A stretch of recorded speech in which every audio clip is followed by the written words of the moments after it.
And welcome back to a very spooktacular ScavTalk. Ooh! In today's spooky episode, we'll be discussing the Halloween update. Ah! And of course, covering the arena tournament that just happened recently. Then we got a streamer challenge to talk about, which is pretty cool. Followed by some Tarkov SP adventures, and then maybe we'll close out with some a few comments readings and talk about stuff in there. So, how's your spooky Tarkov been?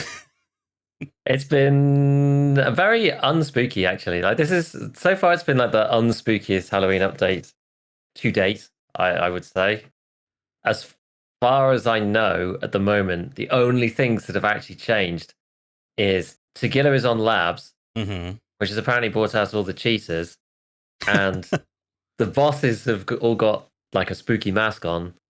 None of which I've actually seen because of what I've been up to. The hideout's changed. And they've added the like unpackable pumpkins back to the game, as well as the pumpkin head that you can put on and frighten people to death with the glowing torchlight eyes.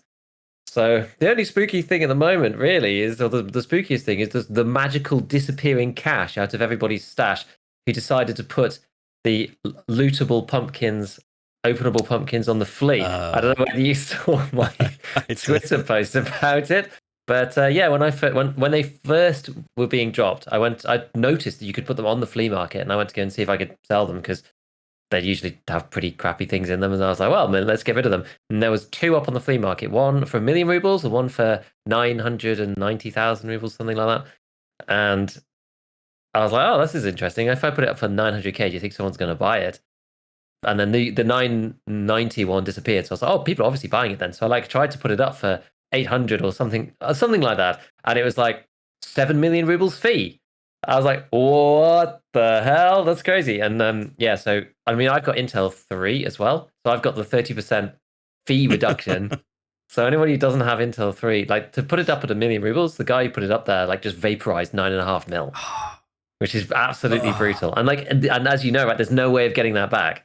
So you can't delist it and get it back. Like the money's just gone. So it's crazy. Like the in-game price must be like 150 or something for these things. It must be really low because even down at, I think the point at which you don't lose money is something like 38,000 rubles.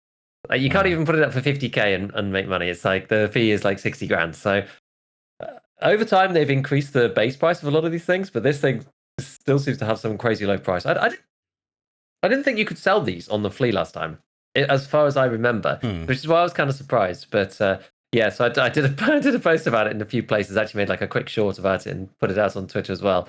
And so many people are just being like, "Yeah, man, I only put it up for 250, but managed to vaporize like 1,000,000 rubles." Like, just people just getting caught out all over the place. It's like proper classic Tarkov. Like, we haven't had that much like Tarkov flea market, rinsing for a while. Ever since like Finding Raid, like you couldn't flip stuff anymore. There used to be all sorts of like dodgy shenanigans you could do on the flea. Like putting stuff up in packs, but you only buy one, and all this sort of stuff. Or like, there's only 2 items, and you list it. That one item is listed at, there's none on the market. I said something stupid where like there's none on the market, and it's like 248 rubles, and you put it up at like $247 or something, and then people pay the dollar one, and you get like 150 times the price of what you should. Like there's so many scams and things in the past. We haven't had that for a while, so I think people have been lulled into a false sense of security, and this thing is just, bam, it's just like slapped a load of people. Talking of, mid-game money sinks, it's I'd love to know how much money's disappeared in these pumpkins. It's probably quite a bit. I imagine a lot, yeah. Yeah. But yeah, so I mean, the Halloween update, I think that seems to be pretty much it for now. I mean, like last time we had the weird weather thing where it randomly turned night in the middle of the day and it was like all thunder and like clouds and stuff. But then we also had the food with different stats. So I was drinking condensed milk every raid, I think. Yeah, I remember that. It was like 20 minutes of +3 stamina regen or something like that. It was just really crazy, but nothing seems to have changed. The pumpkins, you open them up and there's just like random food items in. It's like General Sam's rat cola and an apple juice and whatever. But I know the stats have changed, so yeah, I don't know really. Not sure. I mean, didn't they do the spooky night moon moving fast on like Halloween Day, Hallows Eve. I don't know what you call it. I can't remember when that was. I think that was. It was like that was like two. Was that 2 years ago? Yeah, it wasn't like, and he was like, you had to be in raid during these time periods. So maybe they'll like do something similar Be as we kind of approach cool. that day. I think Nikita. I mean, maybe I can find it quickly, but oops, not Twitch. I want to go to Twitter. I think that Nikita said to somebody, just like, just wait. There's like more coming or something. Maybe I'm trying to make sure I'm not misremembering this. Where did they say? Oh, here we go. Yeah. So Nikita, where is the Halloween event? And he said, just wait for it. That was on the 25th. So the Halloween event is here, but who knows? I mean, I'm sure there's going to be more. There's going to have to be. Yeah, and it isn't like boss spawns up a bit, or no? That's still the same. I think I thought I heard like at least the goons are up to like somewhere in the ballpark of like 30% or something. Yeah, I'm not sure if that's changed now or whether that was a little bit earlier, I believe. Okay. On like, because on the 10th, the cultists went in, they increased, and about a month ago they went up a bit to 35% for most of the bosses. But I don't think we've had one like now. What's interesting though is that Tagilla is on labs, but it seems that he's still. Oh god, I've pulled my headset out again. It does also seem that he's on factory too, because I scabbed in earlier, and I found him dead on the floor with his armor just lying there. So like he's still on factory, even though he's on labs too. I don't know precisely what his spawn rate is for labs, but apparently he's there. Hey, let me see if the wiki says what he is for. No, he's not listed on. That's unfortunate. Yeah. Parts haven't updated yet, or maybe they don't update stuff like this. I don't know. So, yeah, I mean, I've basically just been I've just ignored it for the time being. I've not really done. There's nothing really to do other than go to labs to try to find Tagilla, but I think I'd rather fight Tagilla on factory. So I don't really see the great appeal. Like, it's kind of interesting. I saw a couple of clips of people. They're fighting dudes, and then Tagilla turns up, and he's got the full Grim Reaper's scythe rather than his hammer. They've done that in the past as well, which is quite fun. But yeah, I mean, like, I've just been ignoring it. I've been trying to slowly get towards the Lightkeeper thing, because I still needed to do Peacekeeping Mission and Tarkov Shooter 7. You don't need to do Tarkov Shooter 8, you just need Tarkov Shooter 7. So I ended up getting, I did all the Peacekeeping Mission up to customs, and then I still had to get like Tarkov Shooter 4 done when we have to get to level 3. And I cracked, man. I cracked, and I spent an evening. I took an hour, to be fair. I did an hour, and I played customs off stream in my own time.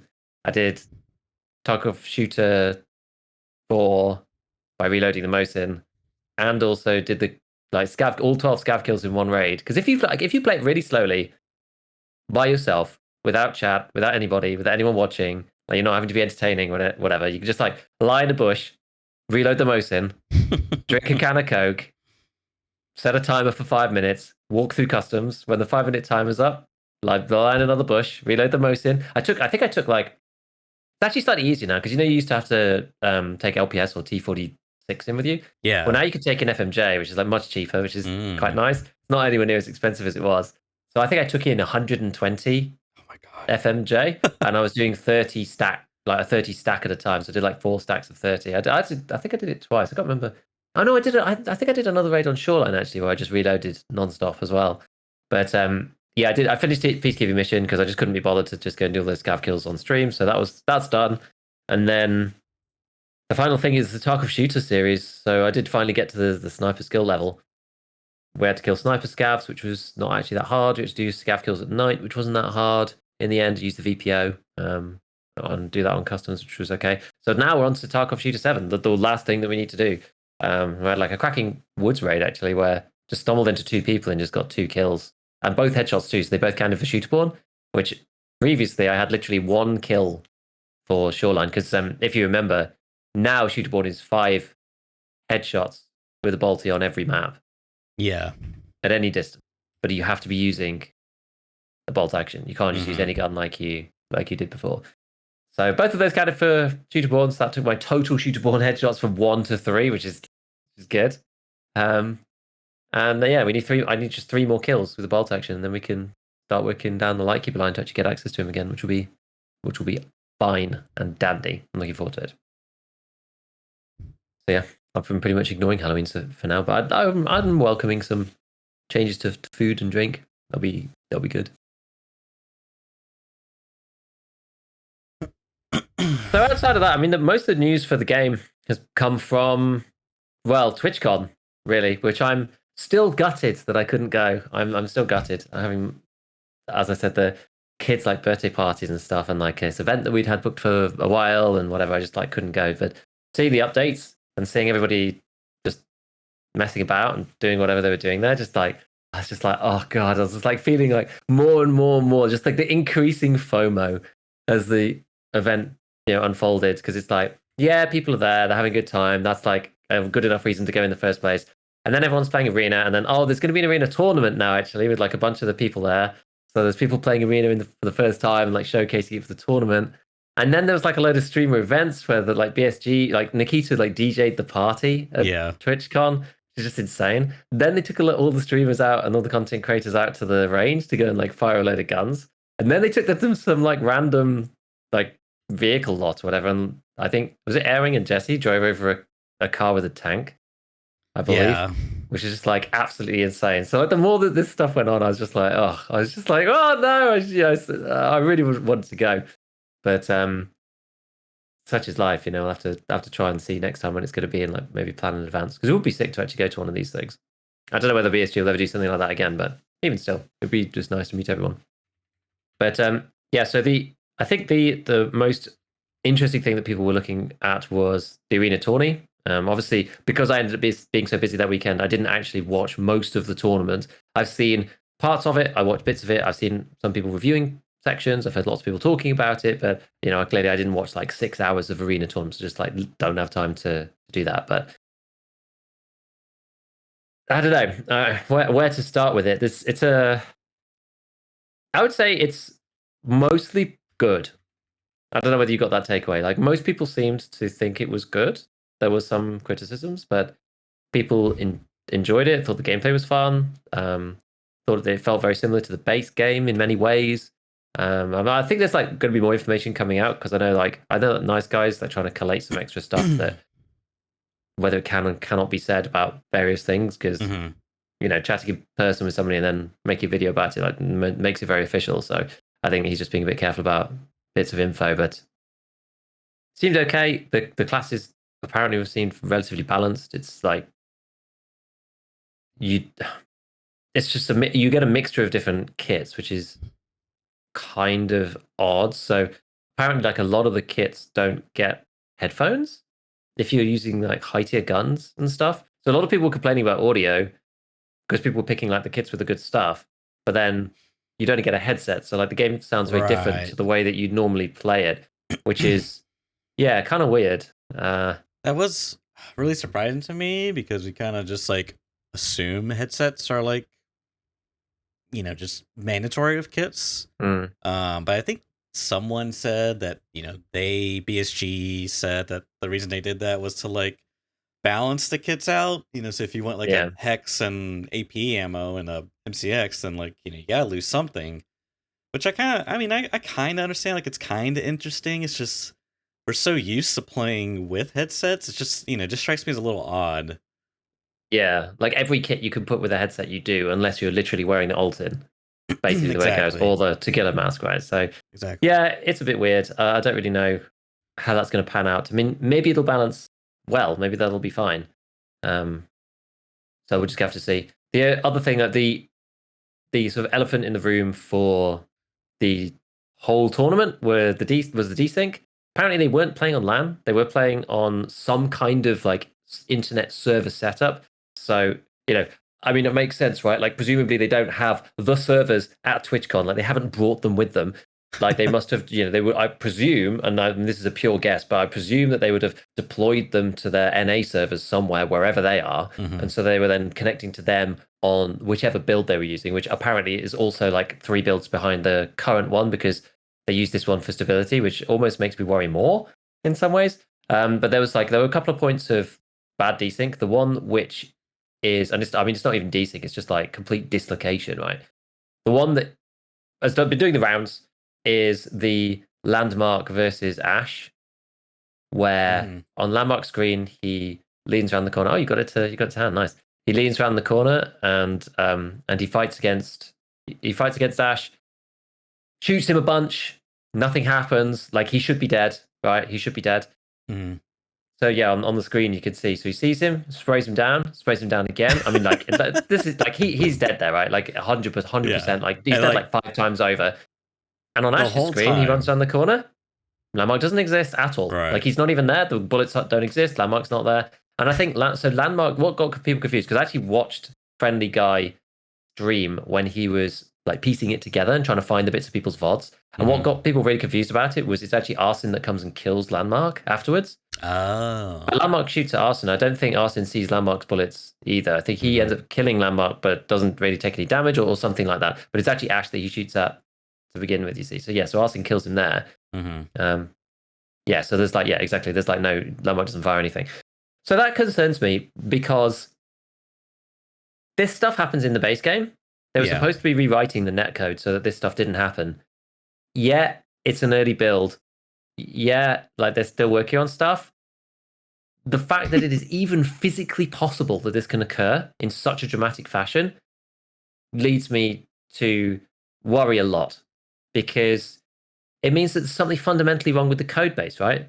Like at a base level. You can't just like suddenly fix this. Like, no other game has these kind of problems in this day and age. Not to this extent. I haven't Not to this extent. Like, there's anything desync. like this in a long time. I was talking about it on stream, right? And people were saying, "Oh, CS2 has desync," and I'm like, people are doing like frame by frame, like model versus hitbox things. Like, this is a completely another league. Like, invisible players, people literally not being in each other's screens. Like, this stuff just doesn't happen in other games, man. And like, this does not strike me as a rewritten netcode. It just doesn't, and it concerns me.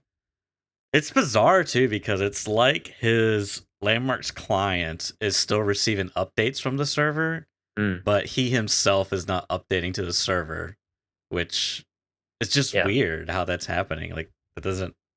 I mean, I wouldn't even begin to know the slightest what that means. But exactly. I mean, to give some leeway here, they did say it's a couple builds behind. So maybe there isn't any network optimization. I don't know. I would say the biggest shocker to me was that they weren't playing on a LAN client. But I mean, I guess it's like reasonable to think that they haven't done any legwork for making a LAN client. Yeah, 'cause it's not going to be in the game, so. Yeah, but it seems like something you would want to have in general. Like, it would be kind of or if you're in esports ready mode, yeah. Right. But I mean, and the tournament, me watching, I'm just like, oh my god, this is so epic. It's gonna be such a get to see my favorite streamers compete. It's gonna be so bonkers. It's gonna be the most high skill environment. And it's like, okay, this is a promotional event. People are memeing. There was like Taz kits going around. Willers is doing wonky. Airwing's got the ACMX. Like, what I mean? It's for fun. So I can give some leeway for like, I'm not trying to be like overly critical here, because I understand this is like for promotional purposes. You know what I mean? Like, yeah, I mean, those ones, in fairness, those were like the streamer versus dev show match. So that was actually just for fun. Whereas, I mean, I didn't watch it all, so I can't attest 100%. But I imagine people probably took the actual tournament relatively seriously, I would have thought. But relative, but there's no like money on the line. It's just bragging rights. It's true. It's true. Yeah, it's true. But yeah, I don't know. It's just the fact that it's even possible, it really disturbs me. I'm really disturbed by it, because like most of the people have said, like, oh, 99% of the time it was fine. Like, there was really only like one or two like issues with desync or whatever. It's like, okay, but also no. Like, I just don't accept it. It's unacceptable at this stage for that type of desynchronization to be happening. Honestly, I think it's unacceptable. That's just my personal view, because it raising its head here increases the likelihood of it appearing in the 1.0 build of Arena dramatically, in my opinion. Like, what are the chances that you think BSG are going to just go, oh, well, this is just this knob, and click it, and then it's magically fixed? Like, what do you think the chances of that realistically are, based on their prior history of fixing bugs? That we know that once they fixed it once, then it's obviously never ever going to return again. Instead, busy hands bug, for example, right? They fix the same bug 5,000 times. So the fact that the bug appears and it is in existence concerns me. Like this bug is, I would not be surprised. I'm like 50-50 that this bug is going to plague the first year of Arena's life, at least, if not rear its ugly head, probably for, a week or two every year for the next 5 years. It's a distinct possibility knowing BSG's history. And it annoys me. It annoys me because we know that that's what they're like. Because I don't know the way they manage their code or the game. It's complicated and it's built upon other layers. And who knows how much of original base Tarkov they took? Like who knows how much they did actually decide to rework? I don't know. They updated the tick from 3 to 120 in the INI file, and then just said, "No, it's good to go." Yeah, I mean, I would just say I never had any high expectations. I just kind of assumed it was all in vain. I mean, it's all just marketing words. Like, yeah, it's going to be esports ready. We're going to fix the. It's like I just never really believed them because I mean, I just don't really like. Even if they got the perfect netcode, I just don't really. I don't have a lot of faith in like esports Tarkov. So like, I'm just going in with the assumption that it's going to be the same buggy, the same Tarkov jank that I'm used to, and this is just a quick action mode, that I technically didn't pay for. I mean, I kind of did, but I didn't buy EOD for the DLC. I bought it for the container, so I'm kind of getting this like for free, but not really. You bought it for pay for win, pay to win. Yeah. So it's like, I mean, I'm just not surprised. Is a simple way to sum it up. Like, yeah, this is just kind of what I anticipated. So I didn't really anticipate it at land, but I'm not angry. I'm just disappointed. Yeah. It's the thing is, like people have said like, oh, you're not excited for Arena. I'm just like, man, I am still excited for Arena, but I'm like, that almost makes it worse to see issues. Because I'm just like, I just want it to be good. I just don't know, Giga.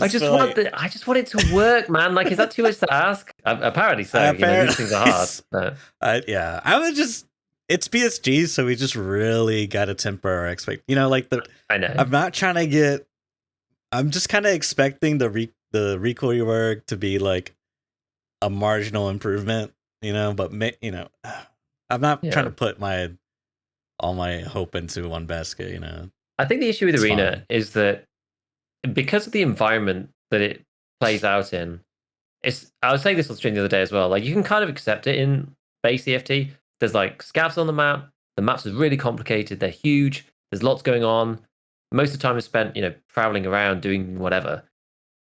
If these issues are there in Arena's like a very concentrated version of like the worst bits of desync and network issues and whatever in one package. So it's only that. It's only like shooting around corners, people dying behind walls, not being able to see other players.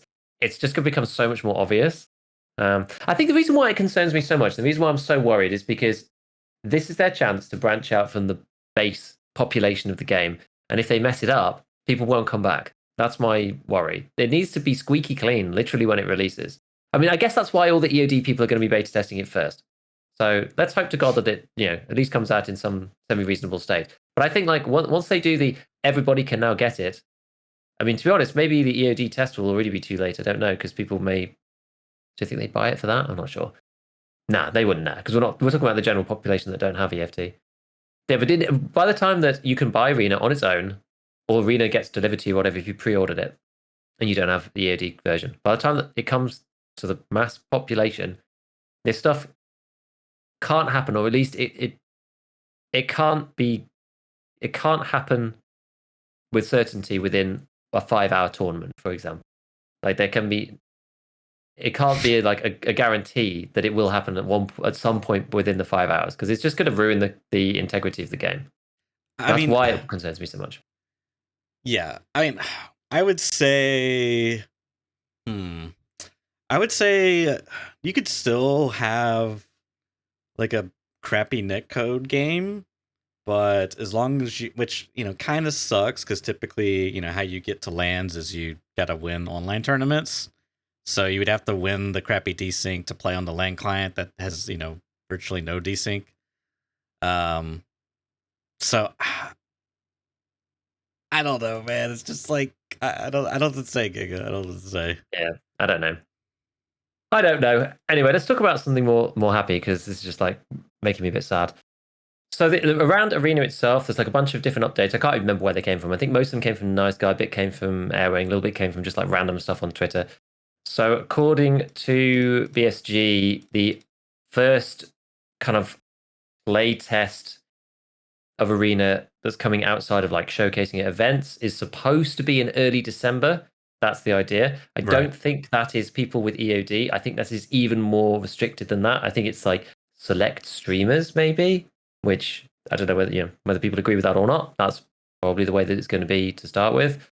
At least it'll be before the December wipe, so we've been told. Which again, apparently Nikita is referred to in person as the Christmas wipe. So take that with a pinch of salt as to when it's going to be. Presumably it'll be later in the month, but who really knows? Well, I already said about Arena's like a build or two before the existing one that they've worked on at the moment, which they chose for stability. Which again, blah. But anyway, I've done that point to death. Around the actual like Arena and its gameplay itself, one of the other things that people have criticized the most about it is once you've picked a kit for a match, you're stuck with that kit until the end of the match, which is a bit weird. It'd be like, I don't know, choosing a kit in CS and then you're just like stuck with that until the end of the round is a bit odd. And people asked them about it apparently, and they said like, oh, yeah, that's interesting. We don't have any plans to add that at the moment. So, yeah, I guess you could like lose in the draft. It's a bit like Dota, if you pick the wrong, pick the wrong set of guns or whatever, that you're just going to lose. So, I mean, I guess like you could say that maybe is part of the skill, like picking it as a team, or I don't know whether you get to see the other people's picks. Like that'd be kind of interesting. Can you imagine like a Dota drafting type system or league drafting type system? Where it's like pick ban. I love that. I've picked pick the ult in with the foul. It's just like, okay, well, I got to pick whatever else you like. Pick it. Well, he's got on this armor, so I need this ammo, and that'd be really fun. That would actually be quite cool. And then you would be locked in, but that would actually be fine. So yeah, but I think like if you just have to pick randomly, then it's kind of like, well, I don't know what I'm even picking into. So that was one of the other parts to it. But I guess like we should be seeing it relatively soon then. I mean, we've probably got a month and a little bit before people start properly playing it, and then who knows when it'll be released, I guess next year sometime. I mean, if it's only coming out to a select few people before the patch, then I don't think there's enough time to roll it out to everybody. I'm actually kind of surprised how late it is. Like my prediction was like October, November, because that would have been right with the patch timing and stuff. But Arena for the release of Arena properly, yeah. But I guess like things have kind of overrun or whatever, as usual. Well, I mean, I'm suspecting that my assumption is that Arena is like the EFT, but modded essentially. You know what I mean? And like, I don't anticipate the two clients having different mechanics, like two different recoil systems, two different inertias. So they're gonna like, I suspect when they roll out updates, it's gonna like to the launcher, it's gonna update both Arena and Tarkov. I guess. So I say all to say is like I think likely the two are gonna like coincide together closely on release. Maybe not on exactly the same day, like Wipe happens and Arena. But I imagine going forward they will be updating the same. I'm not too sure, but it just kind of makes sense to me. Yeah, I'm just like scrolling through what Nolan was saying on one of his videos, and there's like one random thing that he teased on Twitter about the heavy killer like concept art, which is him with a PKM or PKP. I don't actually know which one, but he's got even heavier armor than normal, and apparently that's actually going to be a thing. I don't know if that's like it's going to be something in Arena. You'll be able to go and like fight heavy killer. It seems like a random data point in the middle of all the other stuff. I don't really know how that fits in with everything else, but he seemed very excited about it for whatever reason. So you might be able to go and fight him. But yeah, I don't know. I guess the only other thing really, it's not really Arena related, but I was talking with a few people just on the old Twitter itself, Where was it? Who did I reply to? Where was it? Basically, it was about how, oh, yes, it was another nice guy post. So he said, everything but one item on the roadmap for the December wipe is on schedule to be ready in time, if not already finished. However, further Streets expansions are delayed until they can get some better performance from it as it is, which is basically in line with our expectations. I will still be surprised if they get everything in. Yeah, I'm in that boat as well. It's going to be an incredible feat for BSG to get all of those things in. And if they do get them in, the actual state of implementation, I guess, would then be the next question, right? Because there's just so much stuff that they've said that they're going to do. And I am happy to be proven wrong. Of course. But it's so fun being a BSG consumer of their products. You just never know it's like Christmas morning. You don't know what you're going to get. It could be the entirely wrong gift that you asked for. It could be like they got the knockoff, like, Chinese knockoff Xbox. You win the OG Xbox from Microsoft. You got some random knockoff brand, Soldier Boy Xbox edition or something. The one from what's it in the hideout? I can't even remember what it is. There's the one in the hideout in Tarkov is like the fake one or whatever. But yeah, I'm happy to be proven wrong about this stuff, but we'll see. And I know there's some people were saying to me, things like, Nikita said it's clearly going to be one of the biggest patches for the game so far. I'm just very much like, we've already gone from Streets is not going to be any worse than any other map to, we're pausing expansions because it's so awful. Yeah. So I'm very much in like temper expectations mode. I really am. Like I'm so hopeful for so many things, but I'm right off the copium. I've gone cold turkey. I'm just, grizzled in withdrawal. It's been a while since we got like, any major like content, not content's not the right word, like mechanical updates. I think maybe the last thing we got was like running animations. It's like pistol quick swap and like stuff like that. So that things from this wipe which have not really been that big of a deal, all things considered. Like we said at the time then that this stuff is way more impactful. Vaulting, shoulder swapping, just on their own. Like vaulting and shoulder swapping on their own change the entire game. Like when I'm reviewing clips of my footage, every day I'm just like, I'm on the street and I'm in Concordia, and then someone shoots me and I run down a step and I turn around to try and run back up it, and my PMC just runs on the spot in front of this like 4-inch high piece of curb that I then have to do a full jump over. And I'm like, like most of the time it's Lighthouse that just kills my soul. Yeah. But I mean, even clips on streets and stuff, sometimes it happens that way, and I can't wait for vaulting, please. But anyway, we'll see. We'll see. I think whatever state it comes in, at least we'll have something and it'll be different, like you said last time.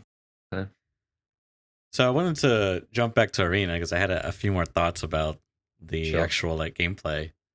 How much did you watch, by the way? You might have watched more than me, maybe. So I watched day one. I watched from Willer's POV. I watched him play 2 matches against Batty's team, I think. And then, I was like half watching because I was like cleaning. And then I think I skipped day 2. I caught a little bit of the dev match, I want to say. Oh, yeah. And I think that's all I really saw. I don't think I watched any finals. What'd you say? That's still more than me, so. Okay.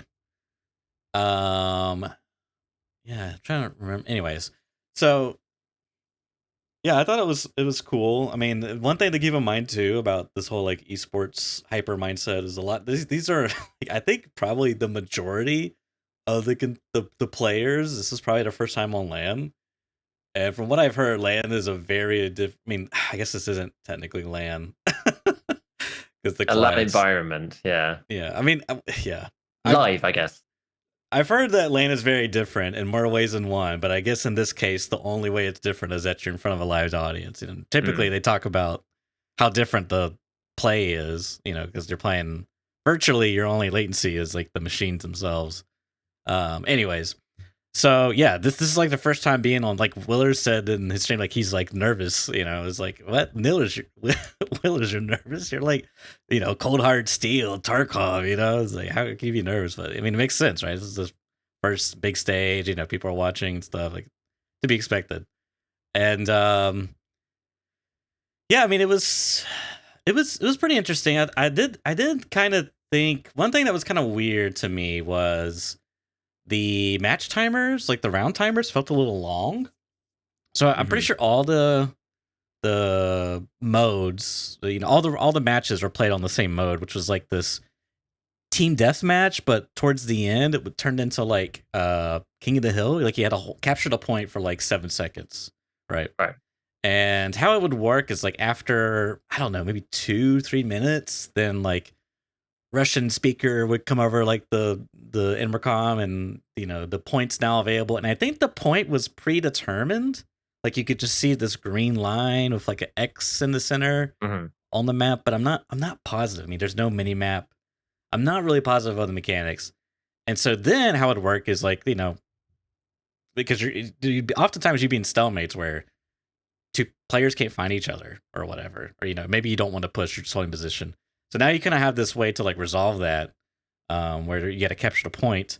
So you got to hold it for like 7 seconds. So it will announce that it's available, and then whoever starts the holding interaction or whatever. I mean, you just got to like be on the point. You don't have to like press hold F to plant. Imagine put out a marker in the middle. It will send a UI notification to the enemy team that they're capturing a point, which is kind of interesting because it's like there's like a bit of half and half. It's like when I might have missed the details, but it's like because the announcer will announce a lot of things are happening, but they don't really show that in the UI. So like on one hand, it's like he announces that the point's not capturable, and then you get a new UI notification that someone's capturing it. Like there's just a little. It's just interesting.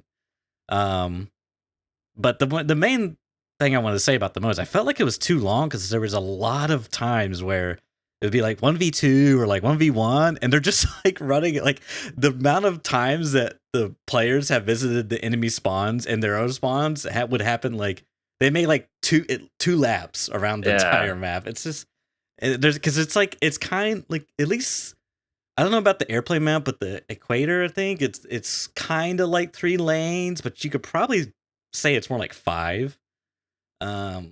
I don't know. Maybe you could say it's 3, and like the middle lane is just really wide, has a lot of splitting paths, but there's a little bit of elevation. Like there's kind of a lot going on, and I don't know. It just felt a little too long because then there would just be these times where people can't find each other, and then the point would come up, and then it's like, because I think the point capture is actually really interesting. Like the rounds were shorter, then you could like strategically play around the points, knowing that the rounds are shorter. Especially when you lose numbers, because you're gonna get picks. They lose a guy, you lose a guy. Maybe they lose more. But since it's so long, it's kind of this weird case where people are just like running, chasing each other around the map. It's kind of odd. So I think the timer needs to be like 2 minutes, maybe 1:30. I don't know, like something much shorter. How long was it? Do you remember? I don't even know if there was a timer, like an actual timer that you could see. It was just maybe the point appearing kind of thing. It was like the announcer. I'm not positive. I'm not really positive. I'm not sure.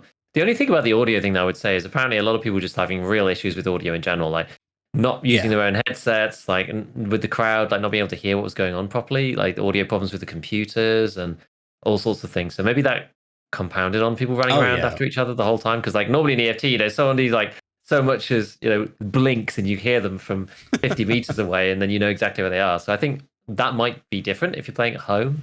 So it's very different playing Tarkov like in front of a big crowd of people talking versus playing at home with a pair of noise cancelling headphones on, like I play with now. Right. It's just like silence except for just like game noises or whatever, which is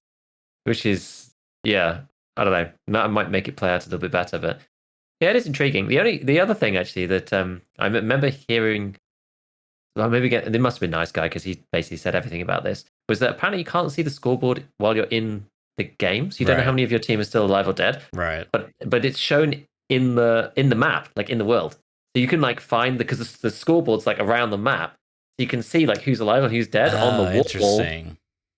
Rather than like in a your own menu or something, you don't like press tab and Right. just like figure it out. It's like, oh, you actually have to go and like find the scoreboard, which is like kind of interesting. I quite like that as an idea. Yeah, that's kind of interesting.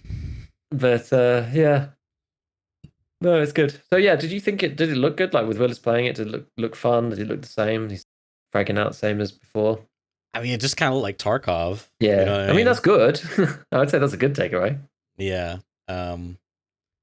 I think the fun in it is you're playing PvP, instant action, quick action. I think that's the fun. Yeah. You know, which I guess is most people conducive to a shorter timer too. Mm-hmm. In many ways, right? You kind of want to have as short time as possible, really. Yeah. Don't really want. You don't want to be like dead at the beginning and then sit there for like 3 minutes. It's actually kind of annoying. It is annoying. Time to use your hideout in base CFT. Yeah. But the I think Willard or someone only had audio come out of their left speaker. Someone said something like, because it was weird because some of the people I've tuned in, their Discord audio wasn't picking up. I don't know if that was like intentional or not. Like if BSG didn't want the comms coming through, because it's like I think Landmarks didn't have any comms, and you couldn't even hear his own mic. It's just, I don't know. It just felt like who knows? But there's a lot of inconsistencies in different streams. A lot of setup issues, I think. Yeah. Yeah. But like not necessarily like game problems, even to be honest. Like I'll defend it and say I don't think it's even game issues. I think it's like actual PC, just setup PC stuff that just wasn't working. But yeah, that's like to say all the more credence to this is not like a esports. This is not a real esports event. It's like, don't look at it like that. You know, this is a publicity marketing thing for fun. But overall, yeah, it seemed like people really liked it. You know, people enjoyed it.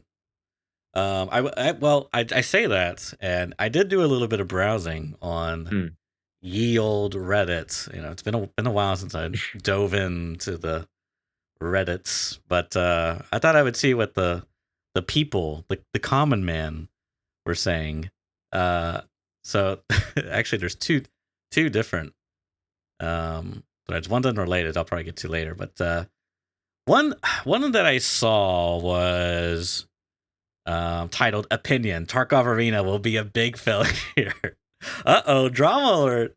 So they say watching people play on stream today. The game is nothing new or original. Rise low pill to Tarkov fan base. Everything made vanilla Tarkov fun. Original is removed in favor of simple PvP, but you can't even keep the loot. It's not that good, and so there are many other games that do it better. Which side tangent, I remembered because no one had their configs set up properly. Like I don't know if they didn't have time to like set it up before the matches, and like I don't think there's any feature. You know, I don't think anyone thought, "Hey, I'm gonna bring in my USB flash drive, my Tarkov config file saved on there, and let me." You know, BSG probably wouldn't even be cool with that. I haven't imagined. So if people like someone got a jam and they were like, "Dude, I don't know how to unjam it," and they're like, "Just pick up a gun off a body." So they picked up a gun off a body. I think's kind of cool as well. You can loot bodies and use their kits if you want. It's kind of interesting. Okay, so yeah, sorry, jumping back. Not to mention the confusion and team killing. They really need team indicators or radar for such a mode. Armband and communication is just not enough. It's a bit confusing mess with 5 teammates running around. I think OFL they should have instead made a BR or even some survival Tarkov perhaps, or something different, or nothing at all to make more sense. The tie environment, guns, loot, it should also be free to play. I hope I'm wrong. Let me know if you guys agree. Okay, hot takes all in that thread, but more importantly, I wanted to read some of the it was kind of like a split. Like there were people saying like one of the top upvoted comments was someone saying that they realize they are playing Tarkov for the loot. They're not playing because we get the game, or they're playing to steal things from people, risk of having things stolen from me, and they say, seriously, why has no one else done this better yet? Which I find that resonates with me. And then there was people were saying like I don't know, let's see if I can find one here. We have to go far down. No, okay. Okay, yeah. So some of these can be fun. A place where people can reliably practice PvP and get better at it, rather than hope to engage in PvP and raid. A great place to work for raid or fuck around with some friends, which I totally agree. I think that's absolutely like that's probably what most people like the original Tarkov fan base is gonna want to use it for. I think so. You know, which is not necessarily enough to make it like stand on its own 2 feet as a game. It's like the warm up mode for actual EFT, which right. yeah. But hopefully it can be more than that. But I mean, at least it will be just that. Yeah, but I mean, of course, there's potential for it to be something more. I think the potential's there. Just depends how they tap into it, you know. Yeah. And yeah, so that was just. I thought that was interesting to see a split, because I would say it was pretty. I mean, there was, of course, the comments about the landmark clip and whatnot, but like I said, I just felt like that was that was inevitable. But anyways, it seems like the community's kind of in a mixed bag, which I think is fine. But the kits, I think, is gonna be the most interesting part. There's a lot they could do with that. Like if you could.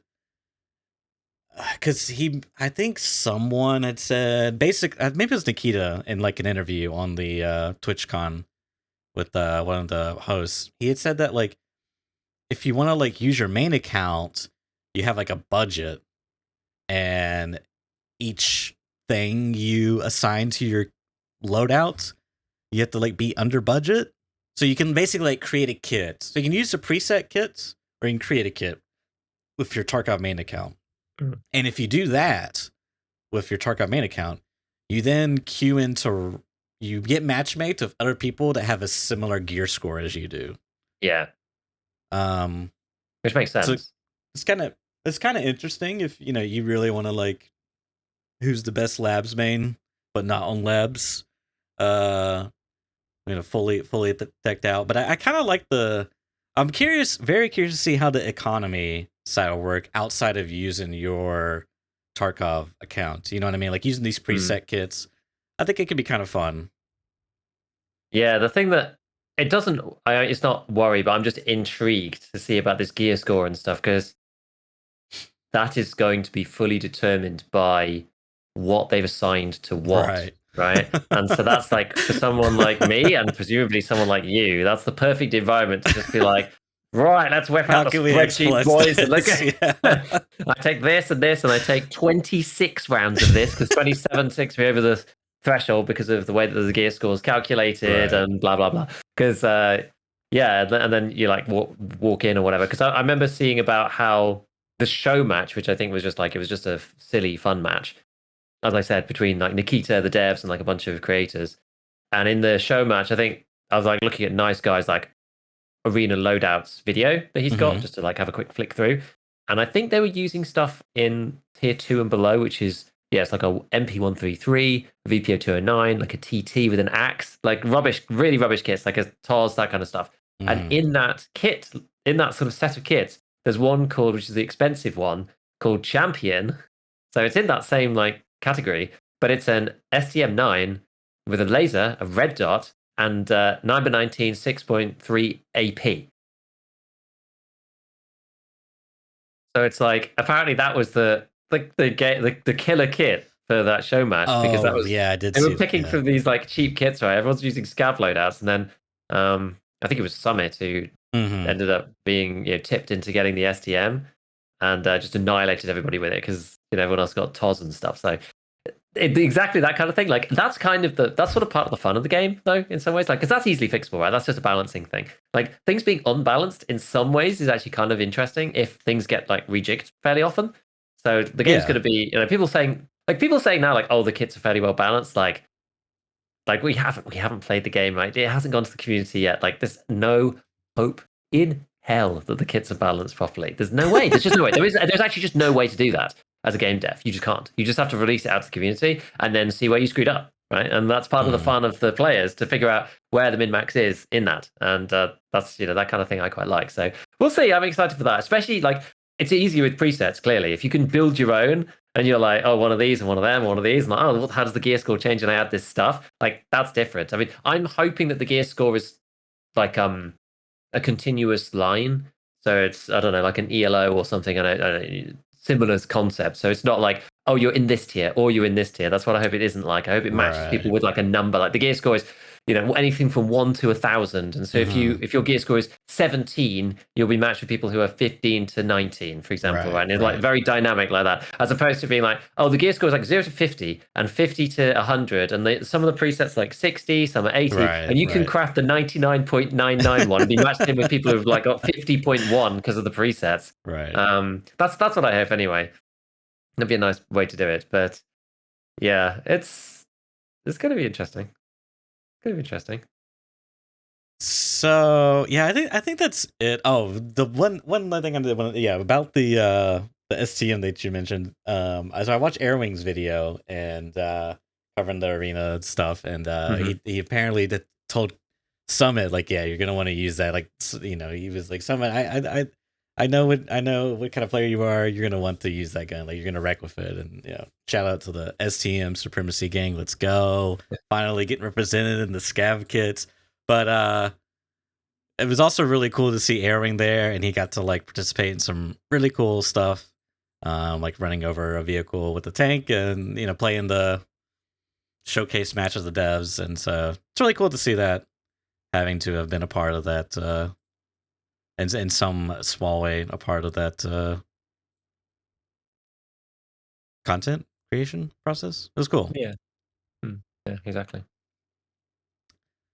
So I guess moving on to the streamer challenge that was announced following up the TwitchCon event.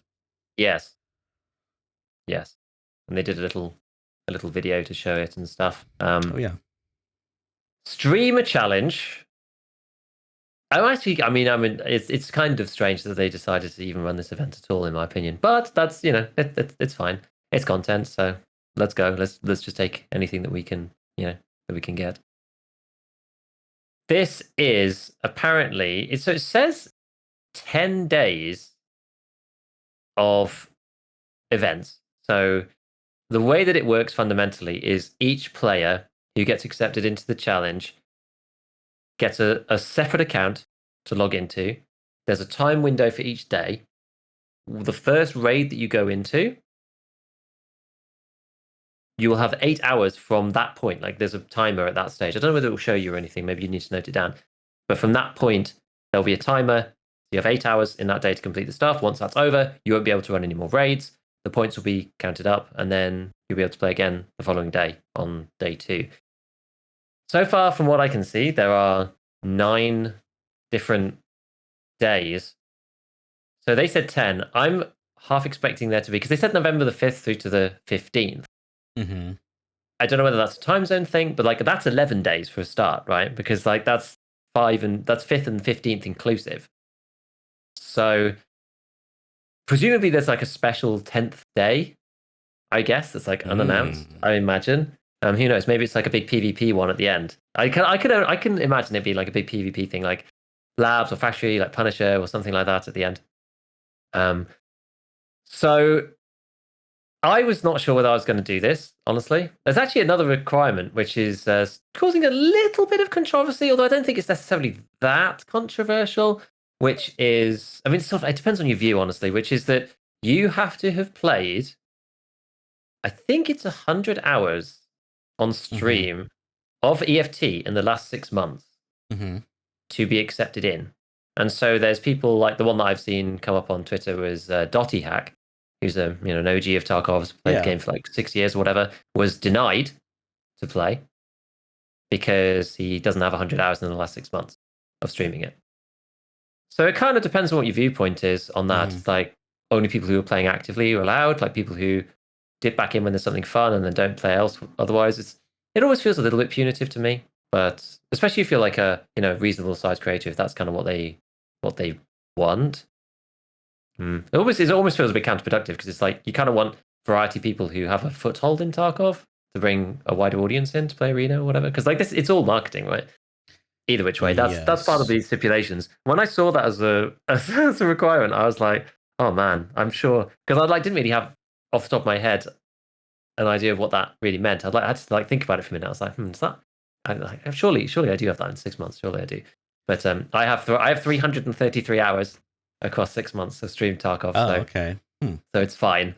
I did get worried for a minute because I was like, man, I don't stream very much. So let's just go and have a look at this. But I'm like triple the. I think that's the thing. Like it's not that high a barrier, right? If I'm in, and I know it's my main game, but if I'm in with like 3 times the requirement, you basically have to play like 3 hours on stream a week for the last 6 months to get in, pretty much. So something along those lines. And I play a bit more in wipes, so I guess that accounts for the extra 33. But either which way, I am eligible. I have applied. I haven't had the answer back yet, but hopefully I'll get in.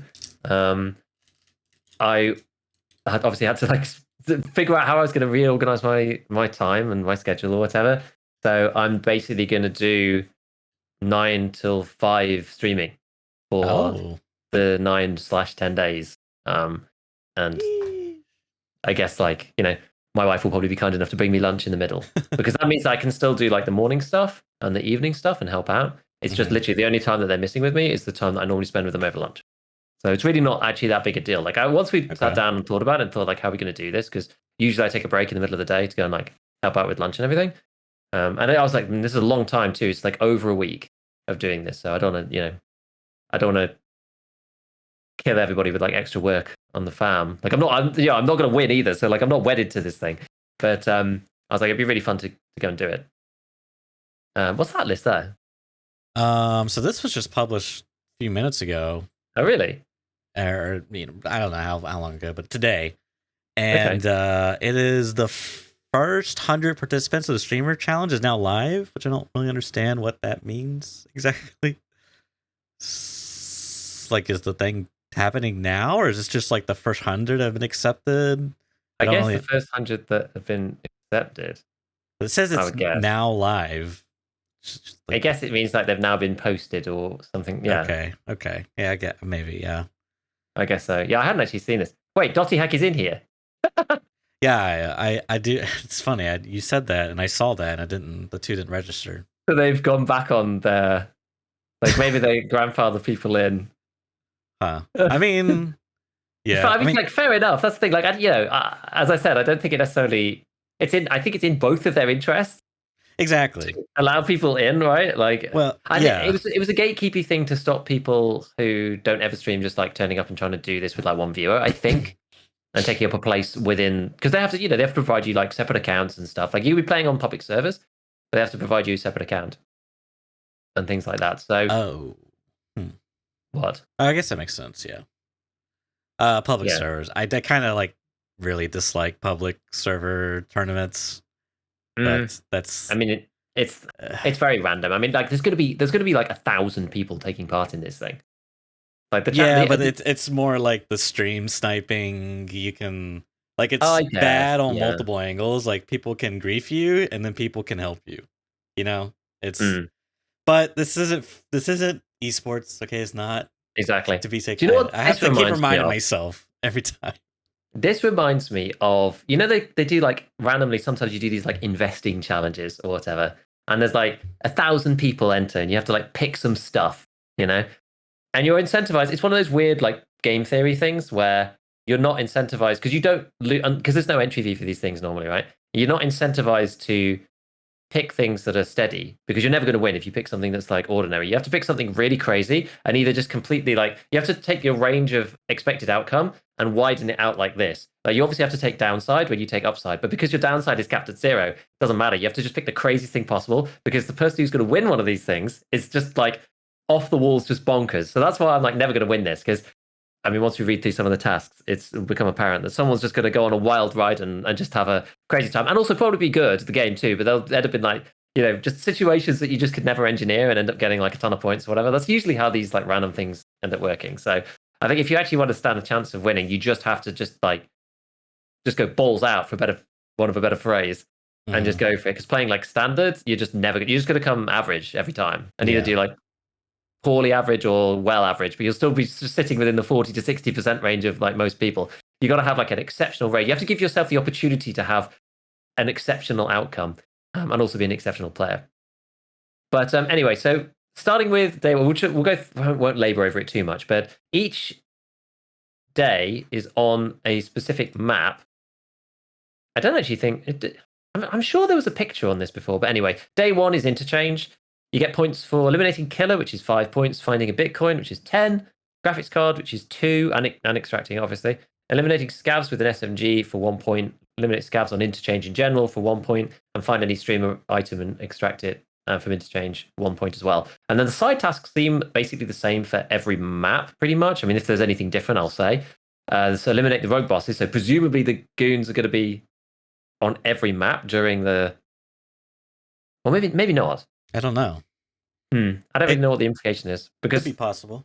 Because have you ever I don't think the goons can spawn on interchange, for example. So they must be fiddling with some stuff. And if it's on public servers, that means that it's going to be different for everybody, not just the streamers playing the streamer challenge. I mean, let's assume they're not on every map. Would it be worth foregoing the possibility of, eliminating Killa and extracting with the Bitcoin for 15 points versus going to Shoreline, Customers, or Woods and killing all 3 of the rogue bosses for 15 points? I see what you mean. That might be what they're thinking. I'm not sure. I don't know if you can play another map. I didn't really think about that. Like, it said, oh, this is the interchange day. But maybe you could. Like, if it doesn't specify, does it? The only thing it says is eliminate killer on its own. Like, all the other ones say on interchange or from interchange, on interchange, on interchange. The side tasks don't. So you could just go and kill the rogue bosses, or you could survive 5 raids in a row on factory to get 10 points. Min-max the run through. New strategy unlocked. Yeah. So then go get the 10 points. That's interesting. I'll have to think about that. So, I mean, on this, like, I'm not going to kill killer. Bitcoins are incredibly hard to find. Same with GPUs, honestly. But, like, scavs giving a point, and scav kills with SMG giving a point, you get 2 points. Basically, if you use an SMG, you get 2 points for every scav you kill. I mean, that seems like by far the best way to rack this stuff up. Honestly, and surviving 5 raids, you want to just avoid PvP. Like, there's no benefit for PvP at all in this. So you want to be as cautious as you can and not engage in PvP whatsoever, really, and just like farm as many scavs as possible. Like, survive 5 raids in a row. Basically, if you don't die, every raid is worth 2 points to you, which actually is not that much.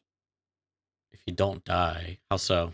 Because 5 raids is 10. So every raid that you don't die is effectively 2, like, prorated across each raid.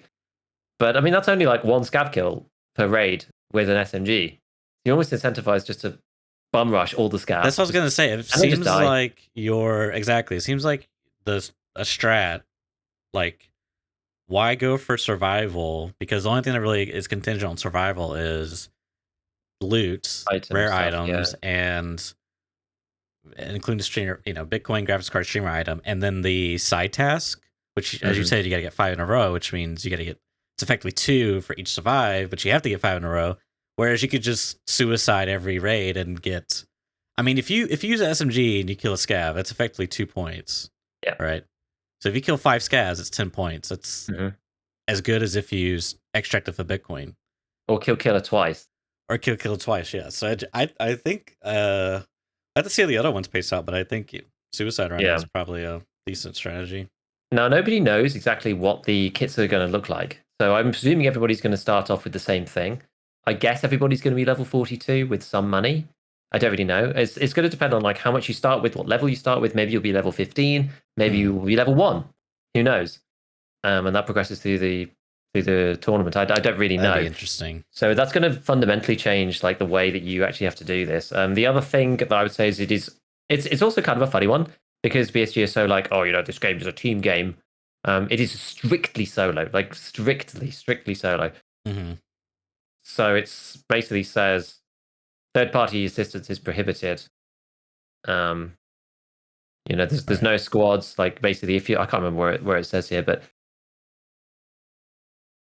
if you Could you use VoIP and be like, guys, I'm doing a streamer challenge. Don't kill me, please. I need this so bad. if you want the in-game item, if you want the 2x2 can of Giga Tushonka, then yeah, you best leave me alone.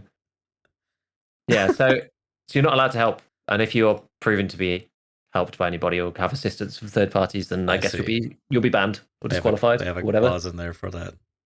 Yeah, somewhere. I can't find it, but I'm is sure there's going to be some drama coming up. Be like, yeah, I looked at this footage of this winner, and it looks like here he got this kill, and it certainly got it because this looks like it was set up and staged. Yeah, I can't wait for that. Yeah, basically, like the blurb, which it says on every day, there are 8 hours per day to complete the tasks. The exact start and end is announced separately. The countdown starts after the first click to start a raid search and runs regardless of whether the game is running or not. After this time, the ability to start a raid will be unavailable until the next day. If the time has expired while the participant was in raid, the player will have the opportunity to finish the raid. So the last raid you want to basically be in for as long as you can. It's weird. It says, in this case, all points for the last raid are awarded according to the completed tasks, as long as the raid is completed before the daily scoring process begins. If you can, just 1 minute before the thing, I don't know when the scoring process happens. Say it's 30 minutes after the end time. If you go into streets 1 minute beforehand, I guess you have to get out before the scoring process occurs, otherwise it won't count. So we'll have to see the exact timing.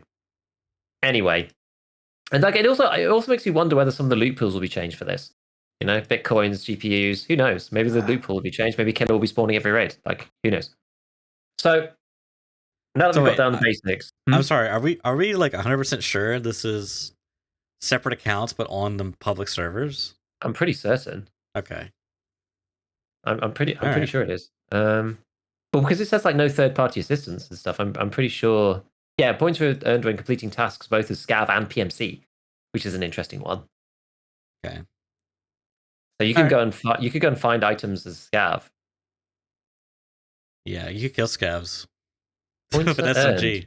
Oh my god, Church, this is crazy. What? Points are earned when completing tasks both as scav and PMC. Survive 5 raids in a row, 10 points. Oh yeah, sounds like factory scav to me. Dude, this seems so wonky, man. It's like, dude, I should be giving away all the strats here. Fortunately, no other content creators listen to this cast, so it's fine. I mean, are they really going to count scav survives as PMC survives as consecutive? I don't know. That's what it says in the rules. I know. I'm just saying. It's just kind of earned. I guess it technically you survived a raid even though it's a scav. I mean, points are earned when completing tasks as scav and PMC. So it says, points for completing tasks will be credited only for solo raids. Third party assistance is prohibited. So I'm pretty sure. I'm pretty sure it's public. So servers. Go scav, interchange. You just get a bunch of AI scavs together and just murder them all. Points will be awarded only when completing tasks on the locations of the current day of the challenge. That was the restriction that stops you from just going to factory. Okay. Mm-hmm. And then there's side tasks, but then it begs the question of the row bosses, right? On interchange, it must be there. Otherwise, why say it? Yeah. And then let's see, was there any other funny stipulations? In the last 5 minutes of each day of the challenge, the scoring process is conducted. The participant finishes the raid after the start of the scoring, no points rewarded. Why don't they just do it an hour later? So only 8 hours of the 24 hours. Just do it if it finishes at I don't know, 5 p.m. Just make it the scoring process at 6. No raid timer is an hour long. What's the deal with that? Why? No comment. Yeah, no comment. Exactly. Okay, so day 2 customs. Bashala 5 points. Bronze Lion 10. Guards 2 each. Sniper scavs 2 points. Eliminate scavs whilst using an assault carbine. Okay, get over here strategizing. I can see him typing on his keyboard. Assault carbines, Tarkov wiki, enter. Yeah, I'm just trying to remember exactly what's specified as an assault carbine. Basically, the VPO 136, the ADAR, the SKS, the AVT, and the SVT, the VPO 209, the TX15, and the Vepr Hunter. That's your list of assault carbines. I mean, AVT all day, right? Or SVT. If you can buy it, yeah.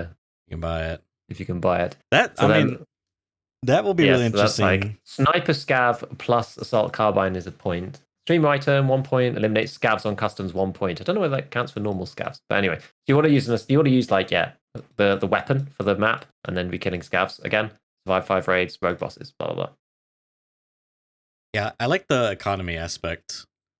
Like you get accounts, you maybe have some trader, maybe not all the traders, you have some money. Because I remember watching, what was it, Punisher 3?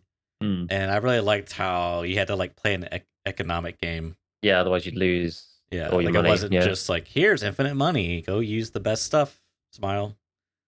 Yeah. Day 3, factory. Tequila 5 points, secure magnetic tape cassette 10. Scavs with the melee 2 points. Scavs using a pistol 1 point. Gas and 2 points. Has anybody ever found a gas analyzer on factory in the history of mankind? Scavs on factory 1 point. They're supposed to be in the pumping room, right? But it's like, that's been misleading for literally like 5 years. Find any streamer item and extract it. So that's just going to be a battle for the safe upstairs. And then survive 5 raids in a row. That's quite hard because, like, pistol, you have to kill scavs with the pistol. So, like, scav kills just get you a point. But scavs with the pistol get you an extra point. Scavs with a melee weapon get you 2 points. So you can get 3 points for killing scav with a melee, but is that worth it? Because, like, melee kills are just, like, the melee weapons don't do enough damage in the game. Oh, yeah, office filing cabinets, you probably can get gas hands there, actually. But, yeah, that sounds kind of hard. Not really sure about that. There's not really much that you can do there. So just run around, try and kill scavs and find secure magnetic cassette tape. You basically just have to, do those filing cabinets. Going tagged and cursed would be a good strategy on factory. That's right, actually. Yeah. Woods, day 4. Sturman, 5 points. Moonshine, 10. Abdolboss, 2 points. Sturman's guards, 2 points. Sniper scavs, 2 points. Kill scavs with a shotgun, 1 point. Scavs, 1 point on their own. Find any streamer items. It's tricky, isn't it? Reserve. I think a lot of them are all in this format. Reserve's the same. It's like the high value item for 10 points is the battery. Right. Glue half for 5. The guards for 2. It depends. Like it depends on what level your account is. If your account's level 10, like you're just not gonna be able to go for these bosses particularly. Whereas unless you're like a Chad, this basically just means that all the like Shift W mega Chads are just gonna easily win because they'll just go and like farm the boss. Whereas like I don't think I could beat the bosses under level 15. I just don't think I can. Well, this is the thing. Is like you're gonna want to snowball. So you're gonna take like an SVT, kill a chatted player, and then use their kit to do the quest. Which is like where I kind of wish this wasn't public, but that's just me being hyper competitive. OFC shell for 2, scavs with an assault rifle, raiders for 2 points, scavs for 1 point, any streamer item for 1 point. So yeah, I feel like these ones are less easy. I mean, most of the time I'm probably just going for scav kills, honestly. As you said, there's no incentive for PvP. You get points for the scav kills no matter whether you die or not. Obviously, the econ is a problem a bit. Yeah, that's where it's kind of interesting. Is like, do you take time to?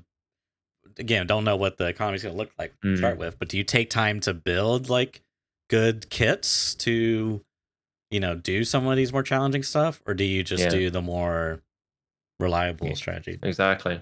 Yeah. Day 6, Lighthouse. This is one that's going to be really annoying. Lighthouse, eliminate rogues, 2 points each. Rogues from less than 50 meters, 2 points. Base ray element, 10 points. Yeah, eliminate scavs with the bolty, 1 point. Scavs, 1 point. Streamer item. This is going to be hard, man, because I don't fight the rogues.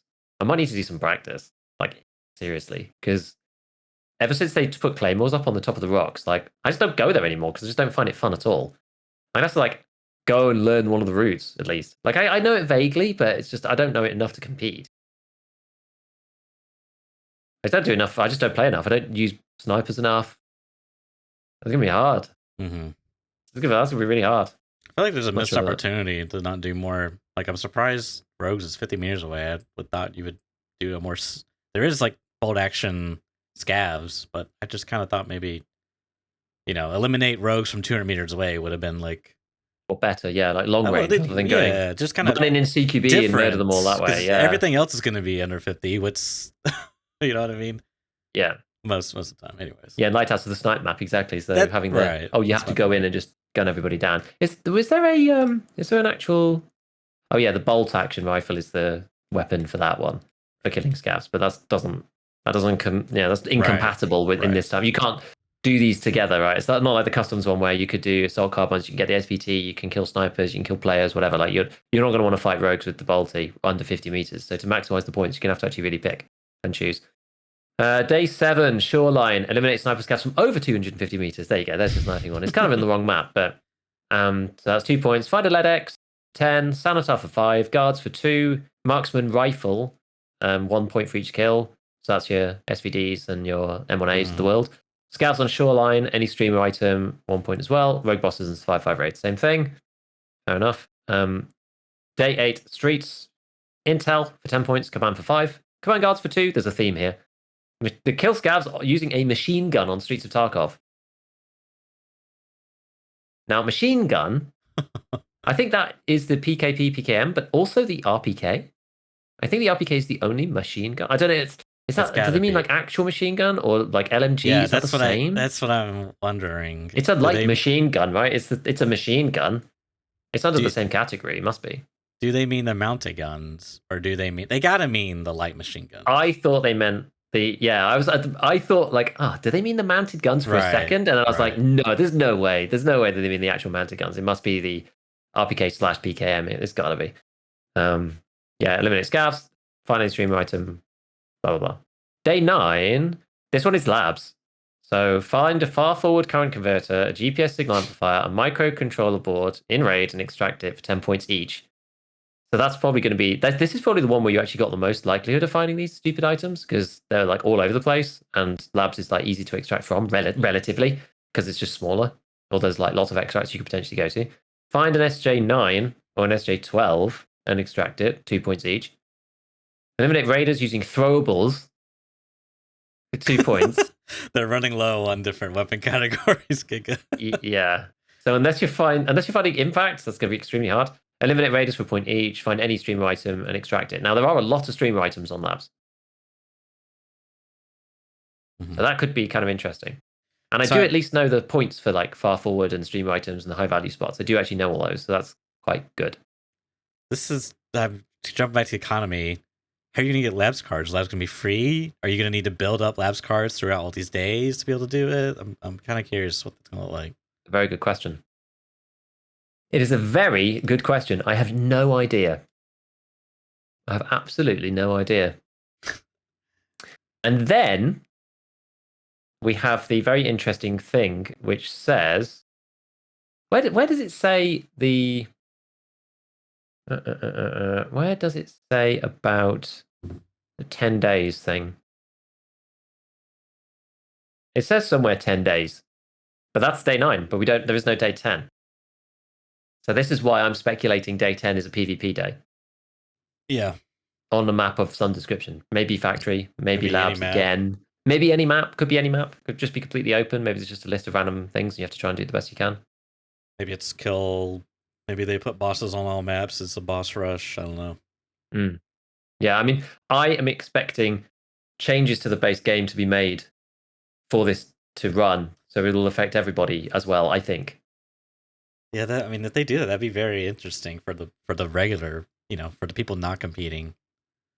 Which could be good, could be bad. I would lean more towards good. Any mix up is fun most of the time.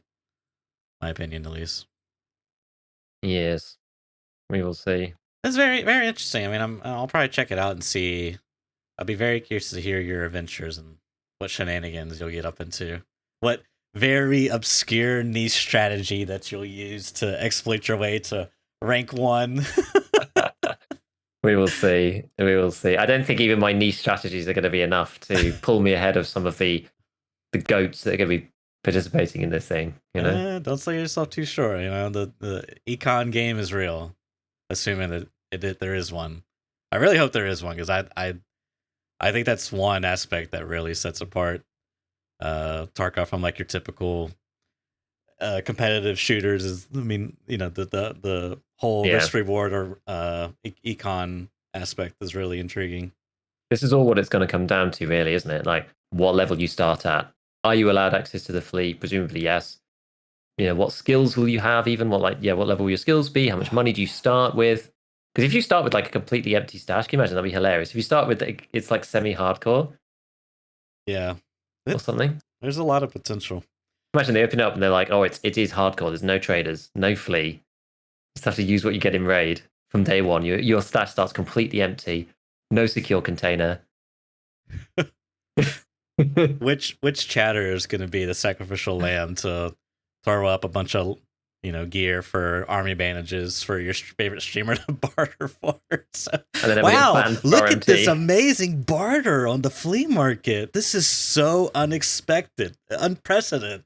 This is so fortunate for me. Funny.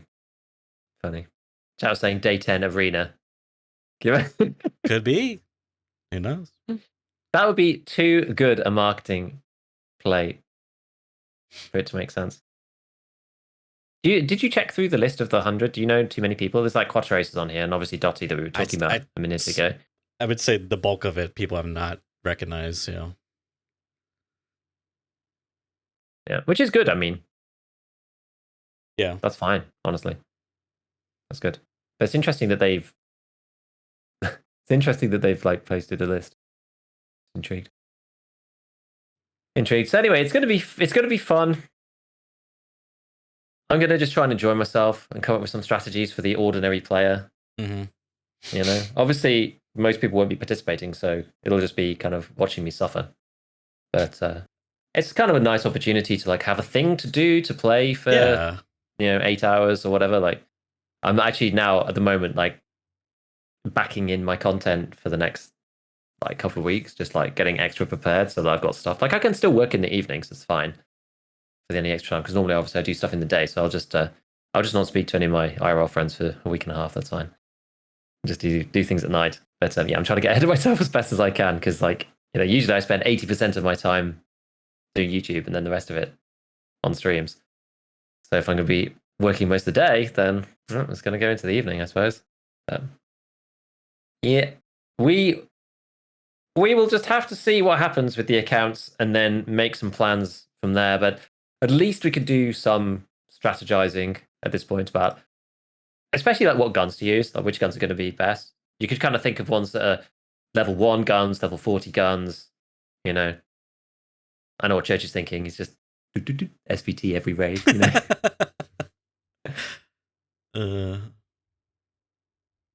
Yeah, I'm just thinking of what my ping is to EU servers and how can I stream snipe you? Like, no, I'm kidding.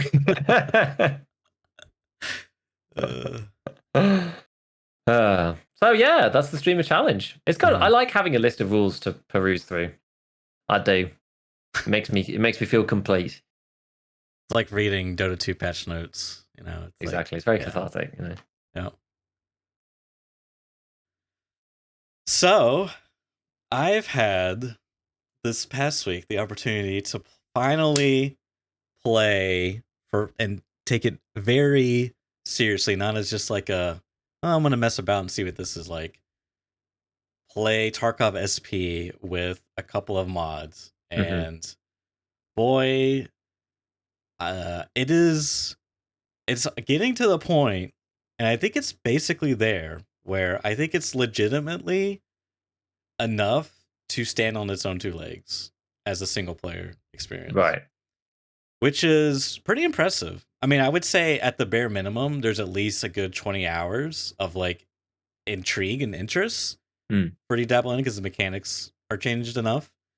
And that's coming from someone who has ADHD as an adult. So take that with what you will. But yeah, so the two main mods are Realism Mod and Traveler.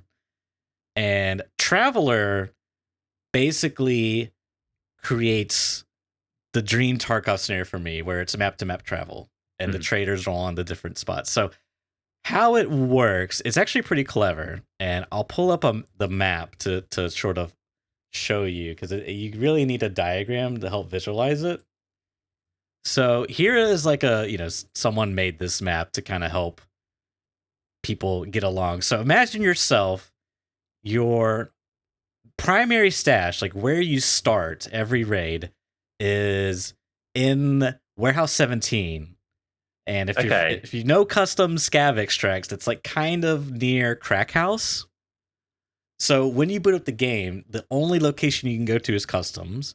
And when you load in, you'll spawn right outside of Warehouse 17. And you have access to therapists. So you can buy and trade loyalty level 1 of her, and you can take quest and whatever. So it's interesting because it really changes how you think about the game. So I spawned in, right? And it's like, okay, well, I need meds, so you go to Crack House, right? Like, it just kind of feels, but it's so weird spawning on this side of the map and having, to think about where to go and stuff. So where do you go from here, right? Well, the next trader is Prapper, and he's on military base checkpoint extract on customs, which is the dumpster in like the corner by the forest. If there's a stash around there. Yes. I'm hoping for the audio listeners I can help you out here to visualize it. So what happens if you go from there to where you spawned to Prapper, you extract there, right? And then you'll have Prapper's trading stuff. The interesting part is you have his own separate stashes. So Therapist has her own stash, which has like your default, what you get when you start the game. So you got like your basic kits. And then now Prapper's just like an empty stash, so you can like buy stuff. And like, so it's interesting because now it's like, okay, I need to like buy meds from Therapist and then take them to Prapper and leave them there. And then I need to get AK and ammo and then take it from Prapper to Therapist. Because if you die, you respawn back at your home, which is like Therapist. And there's like different, you can change that up a bit. But it's interesting because you got these separate stashes and then there's separate hideouts too, which is a lot of this stuff I'm talking about is going to be modular in some aspect. Like you can make it you can just have like one hideout, but I just kept it pretty vanilla because I wanted to see what it was like. So you can like have, maybe a level 2 workbench at Prapper and maybe like a level 2 med station because that's just how but you can level them all up to max, but it's all like it's very different. So those are the two traders on customs. But like, what happens if you go to, let's say you want to go to Woods, for example? How do you get there? Well, there's the Scav checkpoint extract, which is like behind the, it's like in between military base CP and factory far corner. It's just, there's like a little UN vehicle, there's a red container, etc. You take that, and that will spit you out at Northern UN roadblock. Yeah. Now, when you extract in these like sort of like in between spaces, like there's no trader, you have at any extract, anytime you're in the menu, you always have access to fence, and then you have like a little tiny 8x8 stash. But this is it's not an actual stash. It's just a workspace. So anything left in there will be deleted. So this is the other interesting part. It's like, because Therapist has insurance and Prapper has insurance. So it's like you kind of want to like go insure and then travel from there, because if you die, you'll get it back. I mean, the insurance, since it's single player, as soon as you die, the raid closes. So they make it chance based. It rolls if you're going to get it back or not. Did you get it back immediately then, or is there still a timer? Well, I think it's a timer. And one thing I found is like kind of an exploit is I can, let's say Therapist needs let's say I need a hose back at Therapist and I'm all the way at like streets or something. Or I guess that's not a good example. I guess the big example is Prapper. Let's say I need to like a Therapist needs a hose. I can insure the hose at Prapper, and then if I die, there's a chance it will roll, and I can accept the insurance from anywhere because it's just like in the messenger. So you can kind of teleport loot. I have to like figure out how to balance that myself a bit. You don't have to go back to Prapper to accept it, which is a shame. Exactly. Okay. Yeah, I tried asking the modder. I was like, "Hey, is this possible?" Because I'm too much of a gamer to not exploit this, but it's a little exploitable. Anyways, So back. We're at we're at UN roadblock on Woods. So now Jaeger is all the way at Scav bunker, which is like the opposite corner of the map. It's like where the goons can spawn. and it's really cool because it just changes how you have to think about, like, you have to loot around and like really prioritize what you're looting. And I can't, I just, it's so hard to really explain how different it changes how you think I can about the game. imagine. It's like it's not hardcore. It's not the main Tarkov. It's like Mm-hmm. some weird hybrid, but also its own new element, Mm-hmm. own new spin. Like what is the goal? Is it just the same? Is it all the same quests, the same structure otherwise? Yeah. Otherwise, it's the same. I mean, I have a couple of things to kind of spice up a bit. There's two like randomizers that randomizes the quest and the barter items, like the barter trades. So like for the quest, there's a lot of like you can determine how much you want it to be challenging, but it does a very good job of making it fair. By default, you just type in a random set of 4 numbers, and that's the seed that I will use. So I'm using like 6145, and for example, my quest, the debut quest, it's still kill 5 scavs, but the turn in is now a Mossberg shotgun out of 133, and I haven't found that yet. And then the skier quest, we gotta turn in the module 3M and the TOS and the TOS. module. Yeah, the module's the same, but the shotgun this time is now a double barrel shotgun, which I found and turned in. And therapist, she wanted for gas analyzer quests. The first one, she wanted like 2 USB adapters, and then for part 2, she wanted like 3 what was it? 3 screws. I can't remember what it was. It was something like that. But it kind of, you know, it keeps it like familiar but a little fresh with the randomization and like the barter too, or like mechanic, for example. I went to, he's at Streets, and I had to like, oh dude, it was such a pain. I had to go from Warehouse 17 to Scav CP, okay, and then on Woods I had to take from UN Roadblock. I had to go all the way up to the vehicle bridge extract, take that all the way to put me like, this is an older Streets map, but it put me at the scav extract with the arch. You know what I'm talking about? Oh yeah. I can't think of the name, but I'm like all the way on that side. So I have to go all the way over to Ruin House, which is like where Mechanic's at. And finally I got there. I could like accept the Gator quest. And dude, okay, let me just share this crazy raid experience. So here I am. I'm on Warehouse 17, right? And you'll note that I'm very close to Crack House, and you'll note that the goons can spawn. So I ran into the goons quite a couple of times, and I managed to kill 2 of them. Right, I was in the shack, the little like attachment shack, I guess you call it, like frickin' what's his name, the bird eye. Silent guy. He like ran past me, and I shot him as he ran past, but he just went out the other door. And you know, the other 2 guys are outside. I managed to like head top one and kill the other. So I like did this huge wraparound because I'm terrified of bird eye. So I like ran out the back. I ran out the back towards the stronghold, cut left into construction, looped all the way around, and got to the bodies to loot. So he had like an MCX, and I'm like, dude, I am piss poor, Giga. Like I'm running like, because I've hatchet run, okay, before. That's how down bad I've been. Because it is, I'm playing on the realism mod, which has a account preset you can choose. That's basically, it's kind of unique, where you have the gamma, you have it's basically a standard count, but it's even less stuff in this mod, right? It's like 2 PP19s and a couple, like maybe 1 or 2 P.A.K.As. Like it's rough, okay. And I'll get into the realism mod details a little bit later, but let me jump back to my story. So I loot this guy, and I'm like freaking out, dude, because I got like, really good armor. This is like effectively class 6 armor, MCX, Scar H, M61 rounds.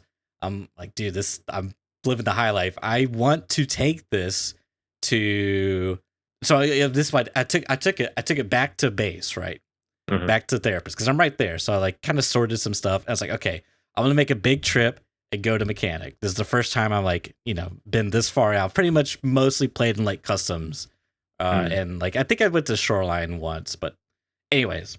So I'm like, okay, I need to plan this out. I need to go from here to Prapper. I'm gonna put some gear there because I took both guns, the MCX, the HK. No, I think I took an M4 that I got off a PMC.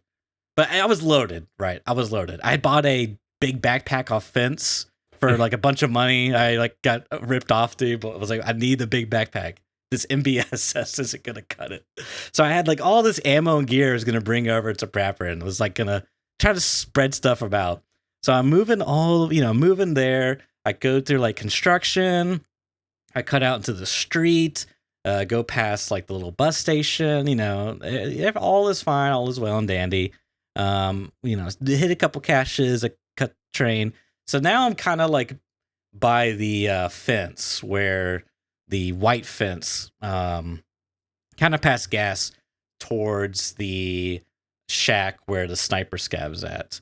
And I'm thinking, I need kills for scavs for a quest for therapists. I was like, let me get one kill at least, And so I hear something like sprinting really aggressively by the red container area leading into factory far corner, kind of where that scav checkpoint extract is effectively. Mm-hmm.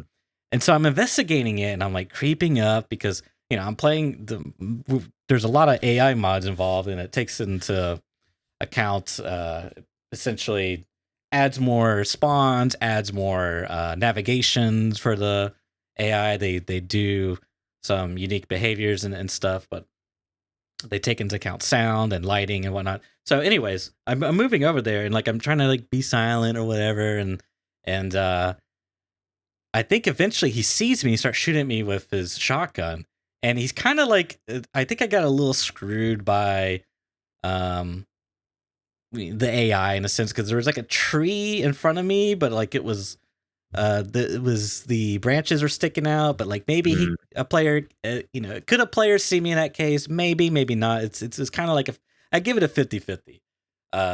But he's got a shotgun. I'm like trying to spot this guy, and he kills me. And I thought I got head eyes, and I was so like mad at myself because like, why did I get so like monkey brain on investigating this thing? Like I had no business doing that. But then I look at my death screen, and it's not head eyes, it's head thorax, or I'm sorry, it's thorax. And I'm like, are you kidding me? He thoraxed me with buckshot, even though I have my armor on. And then I realized I'm playing on the realism mod, which has armor hit zones, which means he shot me in the gaps of my armor.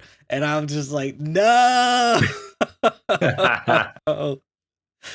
It's yeah. Oh, we've got that joy to come on the main branch. Yes. Oh boy. I was pretty upset. I mean, I had no business being there. Let me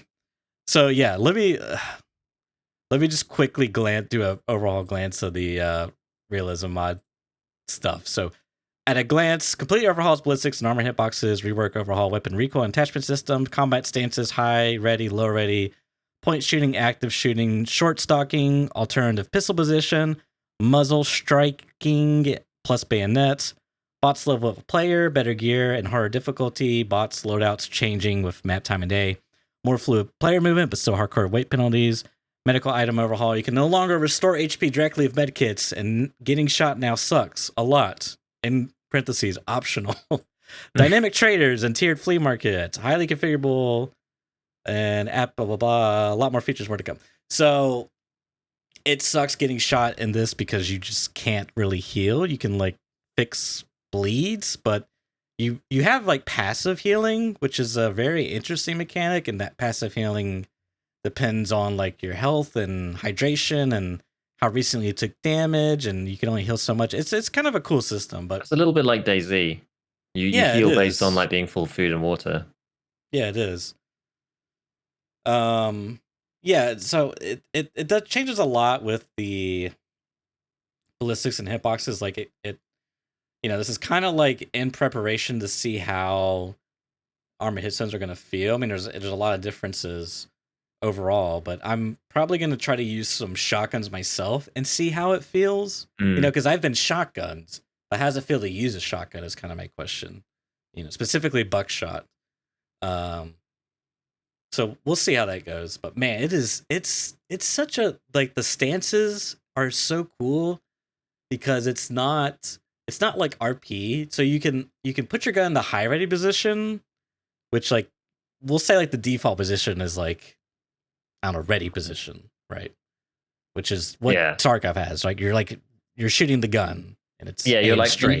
the gun is like shouldered. You're like basically right, exactly. You're not quite aiming down sights, but like you're close as much. And you're ready to fire from the shoulder. Exactly.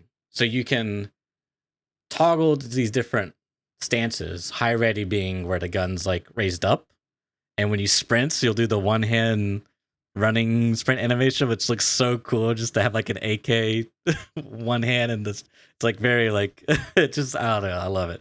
But you get like a bonus to sprinting. Like I think it drains less stamina or something. Right. And then low ready does something as well with like bonuses, and that the gun's just down. And you can ADS into these just like normal.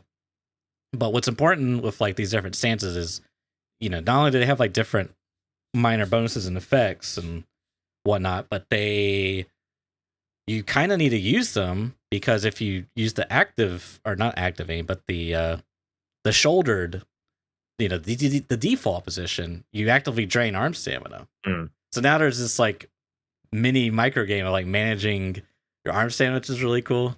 I've been enjoying that. It's kind of makes sense, right? Because like you wouldn't just hold like especially the big rifles, like holding them for 40 minutes. Can you imagine? You only do that if you're like room clearing or like actually think you're going to fight somebody. Like rest of the time, you don't hold your gun like that. So yeah, it makes sense. Yeah, overall though, it's been a blast. I would say like realism mod may not be for I forgot to share my screen. May not be for everyone. There's certain, like I would say at a bare minimum, the recoil rework is like you have to try it. Like everyone needs to try it. And you can just, the modder was generous enough to break out some of its features into their own separate mods. Like if you just wanted the recoil overhaul, you can do that, which is nice. But the Traveler one, I think that this is a must have. It's just like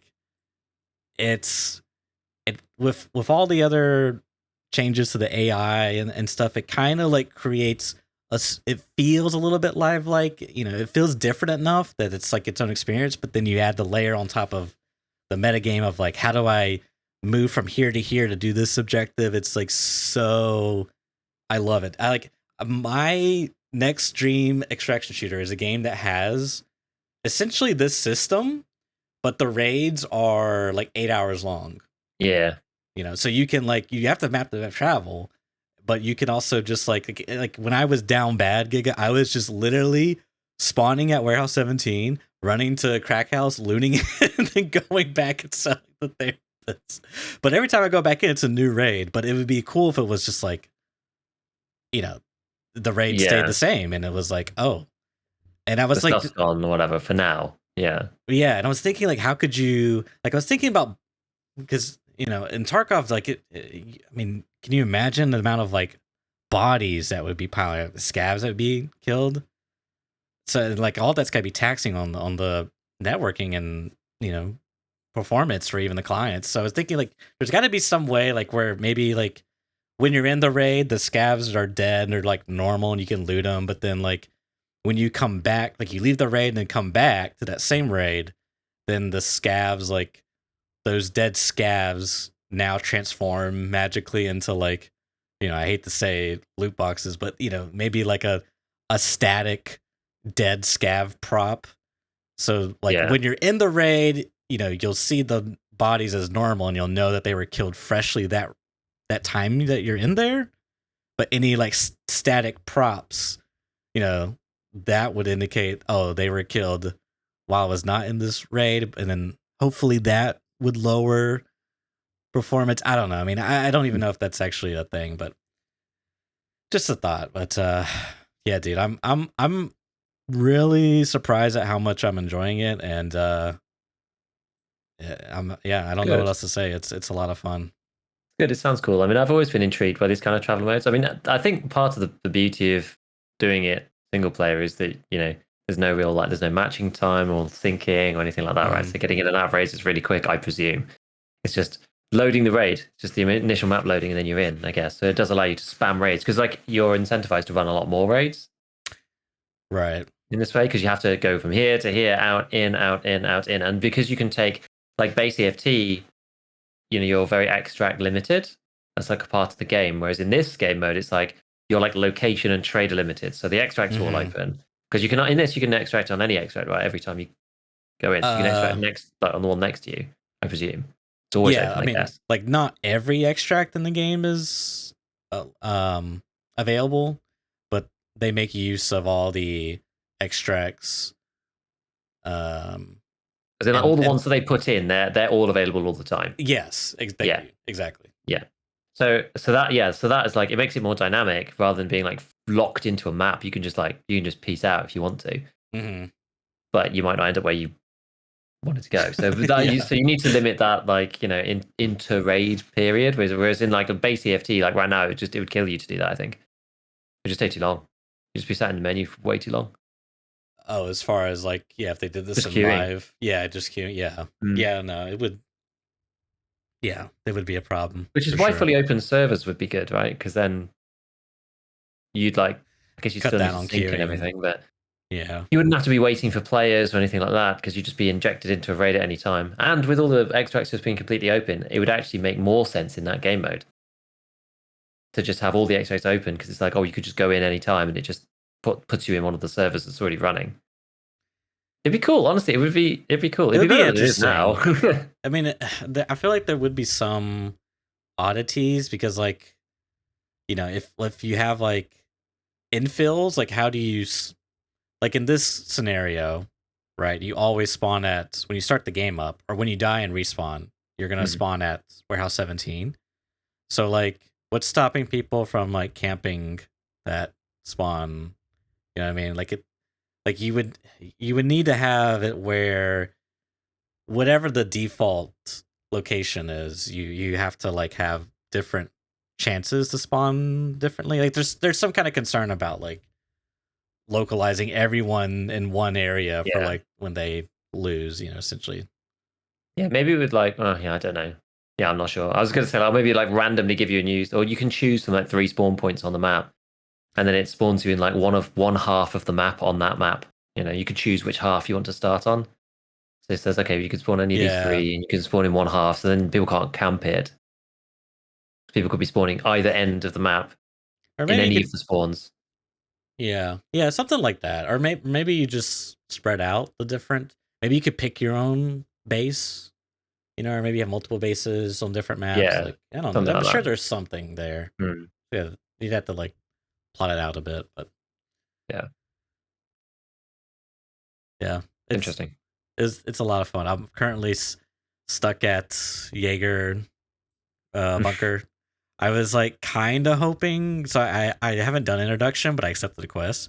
But I was kind of hoping that I could access Jaeger if I haven't done the quest, and I was wrong. So now I have to like go basically from the bunker all the way to get the letter, and then take the vehicle bridge extract to streets, and then go all the way to mechanic, and You get to then streets another way, or is that the only way in? so you can get the streets via reserve from either sewer manhole, which pops you out at the sewer manhole in streets, which is near Concordia, which is a scav extract typically, or you can take checkpoint fence, which is also a scav extract, and that will put you out at the evacuation zone. But streets primarily is where you get the labs. All like most of the extracts here are to labs. Entrance to catacomb takes you to labs. Sewer river takes you to labs. Ventilation shaft takes you to labs. Basement takes you to labs. Um, so it's, and Hmm. again, I assume you need a key card, but you can. When I first got it, I was trying to play around with the config file, and it wasn't working, and I was like, oh, okay, I'll just play with vanilla. But the modder recently put up a documentation on how you can properly config it, so you can kind of add and like rearrange stuff and make, which I'll probably do at some point. But Pretty cool. yeah, it's an experience, man. It's something cool. I'm really really happy that I've gotten to try. I've been wanting to try this for some time, but just the stars haven't aligned and Yeah, whatever. But now it feels good. Feels good. sounds awesome. Yeah, I think it's interesting just as a trial of what it feels like, because we come up with these ideas in our head, but unless you actually get to play them in practice, then you don't run into things like insurance, where you set that from, like just random things that you don't Right. see the other collateral things, or it's hard to think of everything until you actually do it yourself. So that's why I quite like it as a test environment almost for just Mm-hmm. trying out things in general. And as I've always said, I do wish BSG leaned a bit more into it just to get people to, I understand why they like that, but But yeah. this is the thing is like, sure, they're definitely validity what you're saying, but I genuinely feel like this is enough to play like as a legitimate game. Do you know what I Mm, mean? yeah. Like outside of a testing, oh, this is neat. Like this, I can see like in maybe like a year, a couple years from now, they keep iterating upon their mods and improvement because there's at least 3 AI mods that I have running that are and it's still Tarkov AI in its space. Like I've had an instance where like the AI comes around the corner with like their back face to me. That still happens. And I've seen them like sprinting back and forth in Yeah. direction. But like how they actually play outside of that is really cool because they'll utilize the running animation of the gun up. Like they'll use the high ready, low ready stuff, but then they also will take cover. Like if you try to heal, some of them there's different profiles. One of them is called Giga Chad.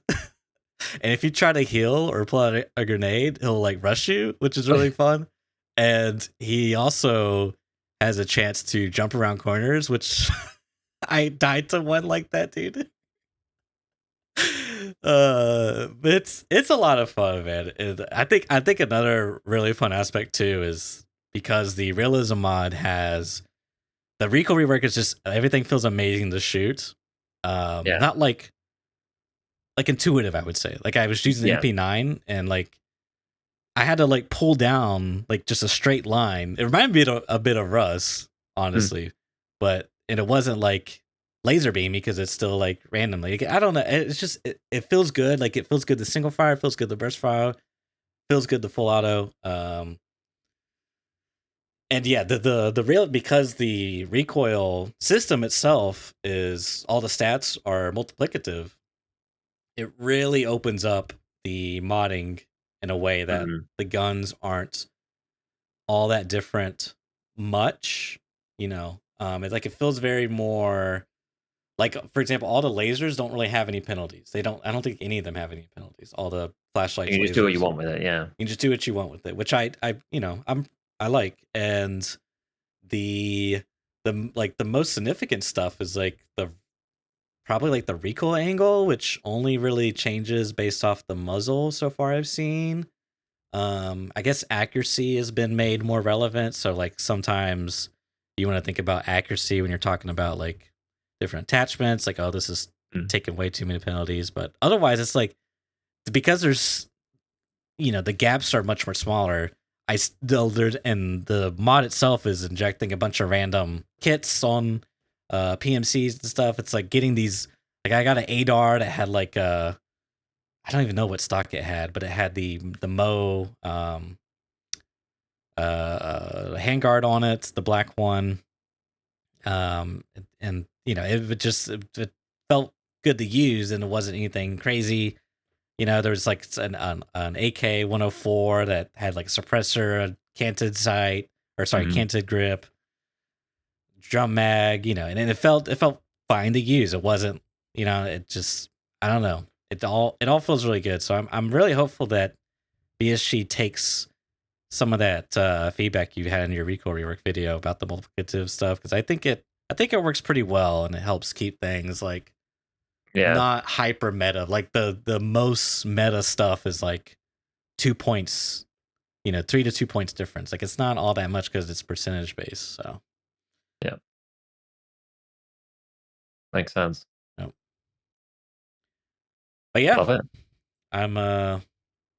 I'm probably gonna play it. Don't tell BSG, but I've been streaming it. Don't tell them. Okay. Listen, if they ban me for it, I'll just take it. It is what it is. They're in their right to do it. It's funny because I've discovered a lot of drama within the community. All right. Yeah, and just to wrap up here, it's interesting because uh, I guess in the early days, there was sort of like bad actors in this kind of idea of Tarkov SP. They were trying to like monetize it and sell it as its own property. I mean, not they were like, you spend $5 to get this mod. Like it was very questionable. So there was like a fracture, and now you have like Tarkov SP, and then there's like the others, and they're very, I think they've like one community I think is called just emulate Tarkov, and I don't think they're still active, but Right. like they're like the really from what I can tell. Anyways, they seem like the more shadier side of things because the SPT is like strictly single player stuff. Like any like type of multiplayer is just like prohibited. Like they're very strict about that, which I think gives some leeway for BSG not to bat too much of an eye. Yeah, probably keeps them out the spotlight. I think so because I think it gets really dangerous when you start like trying to monetize this stuff, especially. Like, Definitely, yeah. Yeah, it's just like that's not good. Yeah, that's not really on. So yeah, I'm probably gonna play a couple hours, get into some shenanigans, and I have one last thing I have to ask. Have you looted the cinema? Like been inside the cinema and looted it? Which one? On streets? On streets, yeah. Like the one by ruined house, damaged house. Yes, like there's a legitimate cinema inside a theater with all the streets and stuff. With all the seats, and you go up and there's like the box area, and yeah. Is there a bunch of ammo boxes in the seats? Yeah. Okay, just making sure. Because dude, that was my first time being in there. They're quite bad though. It's like usually just 9x18. So that wasn't high tier when I went in. Okay. Well, it was for me on my SP, so. But that's another story. But that's cool. Yeah, that was my first time going to cinema. I was like, oh wow, I've never been here. I have to know if like what is this? I don't know. It's just weird. All right. Anything else, bud? Before we wrap it up. I don't know. Did you want to do any? Was there any comment stuff to read or? I mean, we could. Maybe we'll just save for next time. Okay. Yeah, this is kind of a natural finish. It's a good finish on time for once. Yeah. Nah, otherwise we'll see about the stream the challenge thing. I'm excited for that, and see what else happens with. Yeah, we're just kind of in a holding pattern right now. Tarkov's in a sort of funny place. I'm just kind of keeping on, doing my tasks and whatnot. I'm actually just enjoying the game for what it is right now, which is kind of cool. So we'll just see. And I guess like we're still kind of near the start of the wipe. I suppose it's like 2 months or whatever. So it's not like month 5, 6, 7. Yeah, it's not even that long since because it was August. It was the 10th of August, so it's been 2.5 months. I guess we're sort of nearing the usual halfway point. Obviously, this is right. We're actually probably over halfway now for this wipe if it is December. But I'm still feeling like I don't know. I feel like maybe because the short wipe, people are kind of like a bit more interested or something. I don't know. Like there's less general interest, but because of just the buzz about Arena and stuff, I feel like people are kind of more engaged with the game this wipe. I'm not really sure. And there's like to be fair, it's less of a train wreck. So like a lot more people are enjoying Streets. Like Streets is slowly improving, and a lot of people are just spending their time on Streets, and it's just awesome. It's just such a good map. Yeah. And so I think the more time people spend on Streets, the happier everyone gets, actually. So yeah, it's interesting. Now we're just like playing around with a few different guns. I'm about to get level 45, so I'm about to become a BP Shad gamer. Level 44, I've got like half a XP bar to go. And then we can start running the RD non-stop until December. And everyone can hate, Are you I know for a little bit you were like really weighing in Mutant versus RD because of the rate of fire difference. So have you settled on one, or are you kind of? I mean, I like the RD a lot. Like the horizontal recoil has changed a lot since they did all the reworks. Like they're almost the same now. The issue with the mutants is just it's just a lot more expensive. Like I think the muted is probably better, but the RD just feels so comfy because the ergo is higher and it's just easy. It's so easy to mod. Like my favorite RD build is the undersuppressed one. I just go BMD, Zhukov on the back, Bastion with the scope. That's it. Off we go. And it performs really well. Like the recoil is completely manageable. It's not laser beam like that because the meta mutant is a bit like, you know, a meta M4 or whatever. It's kind of how it feels. Like it's great to use, but you have to sort of hemorrhage half your stash in order to make it every raid, which I know doesn't really matter that much, but it's just a bit more painful to create, and the faster fire rate, and it's harder to, like, you can only put on the big round drum mags and stuff, so it's like 30s, or I'm not sure if you can use 40s on the mutant. I actually can't remember. Maybe you can, but the big drums is the only ones you can get at like the big round ones. Whereas the RD's got the standard 50, which is just so good. And because of the high ergo, you can actually, like, even if you don't take the unsuppressed builds, you can go QDC 50 rounder, and it performs really nicely even suppressed. Like for me, there's a big focus at the minute on like high capacity with suppressors, because I've been looking at the M4s again. I'm like doing like the proper final, like, here's the best M4s in the game kind of video that I've just finished. It's going out this weekend. Oh, okay.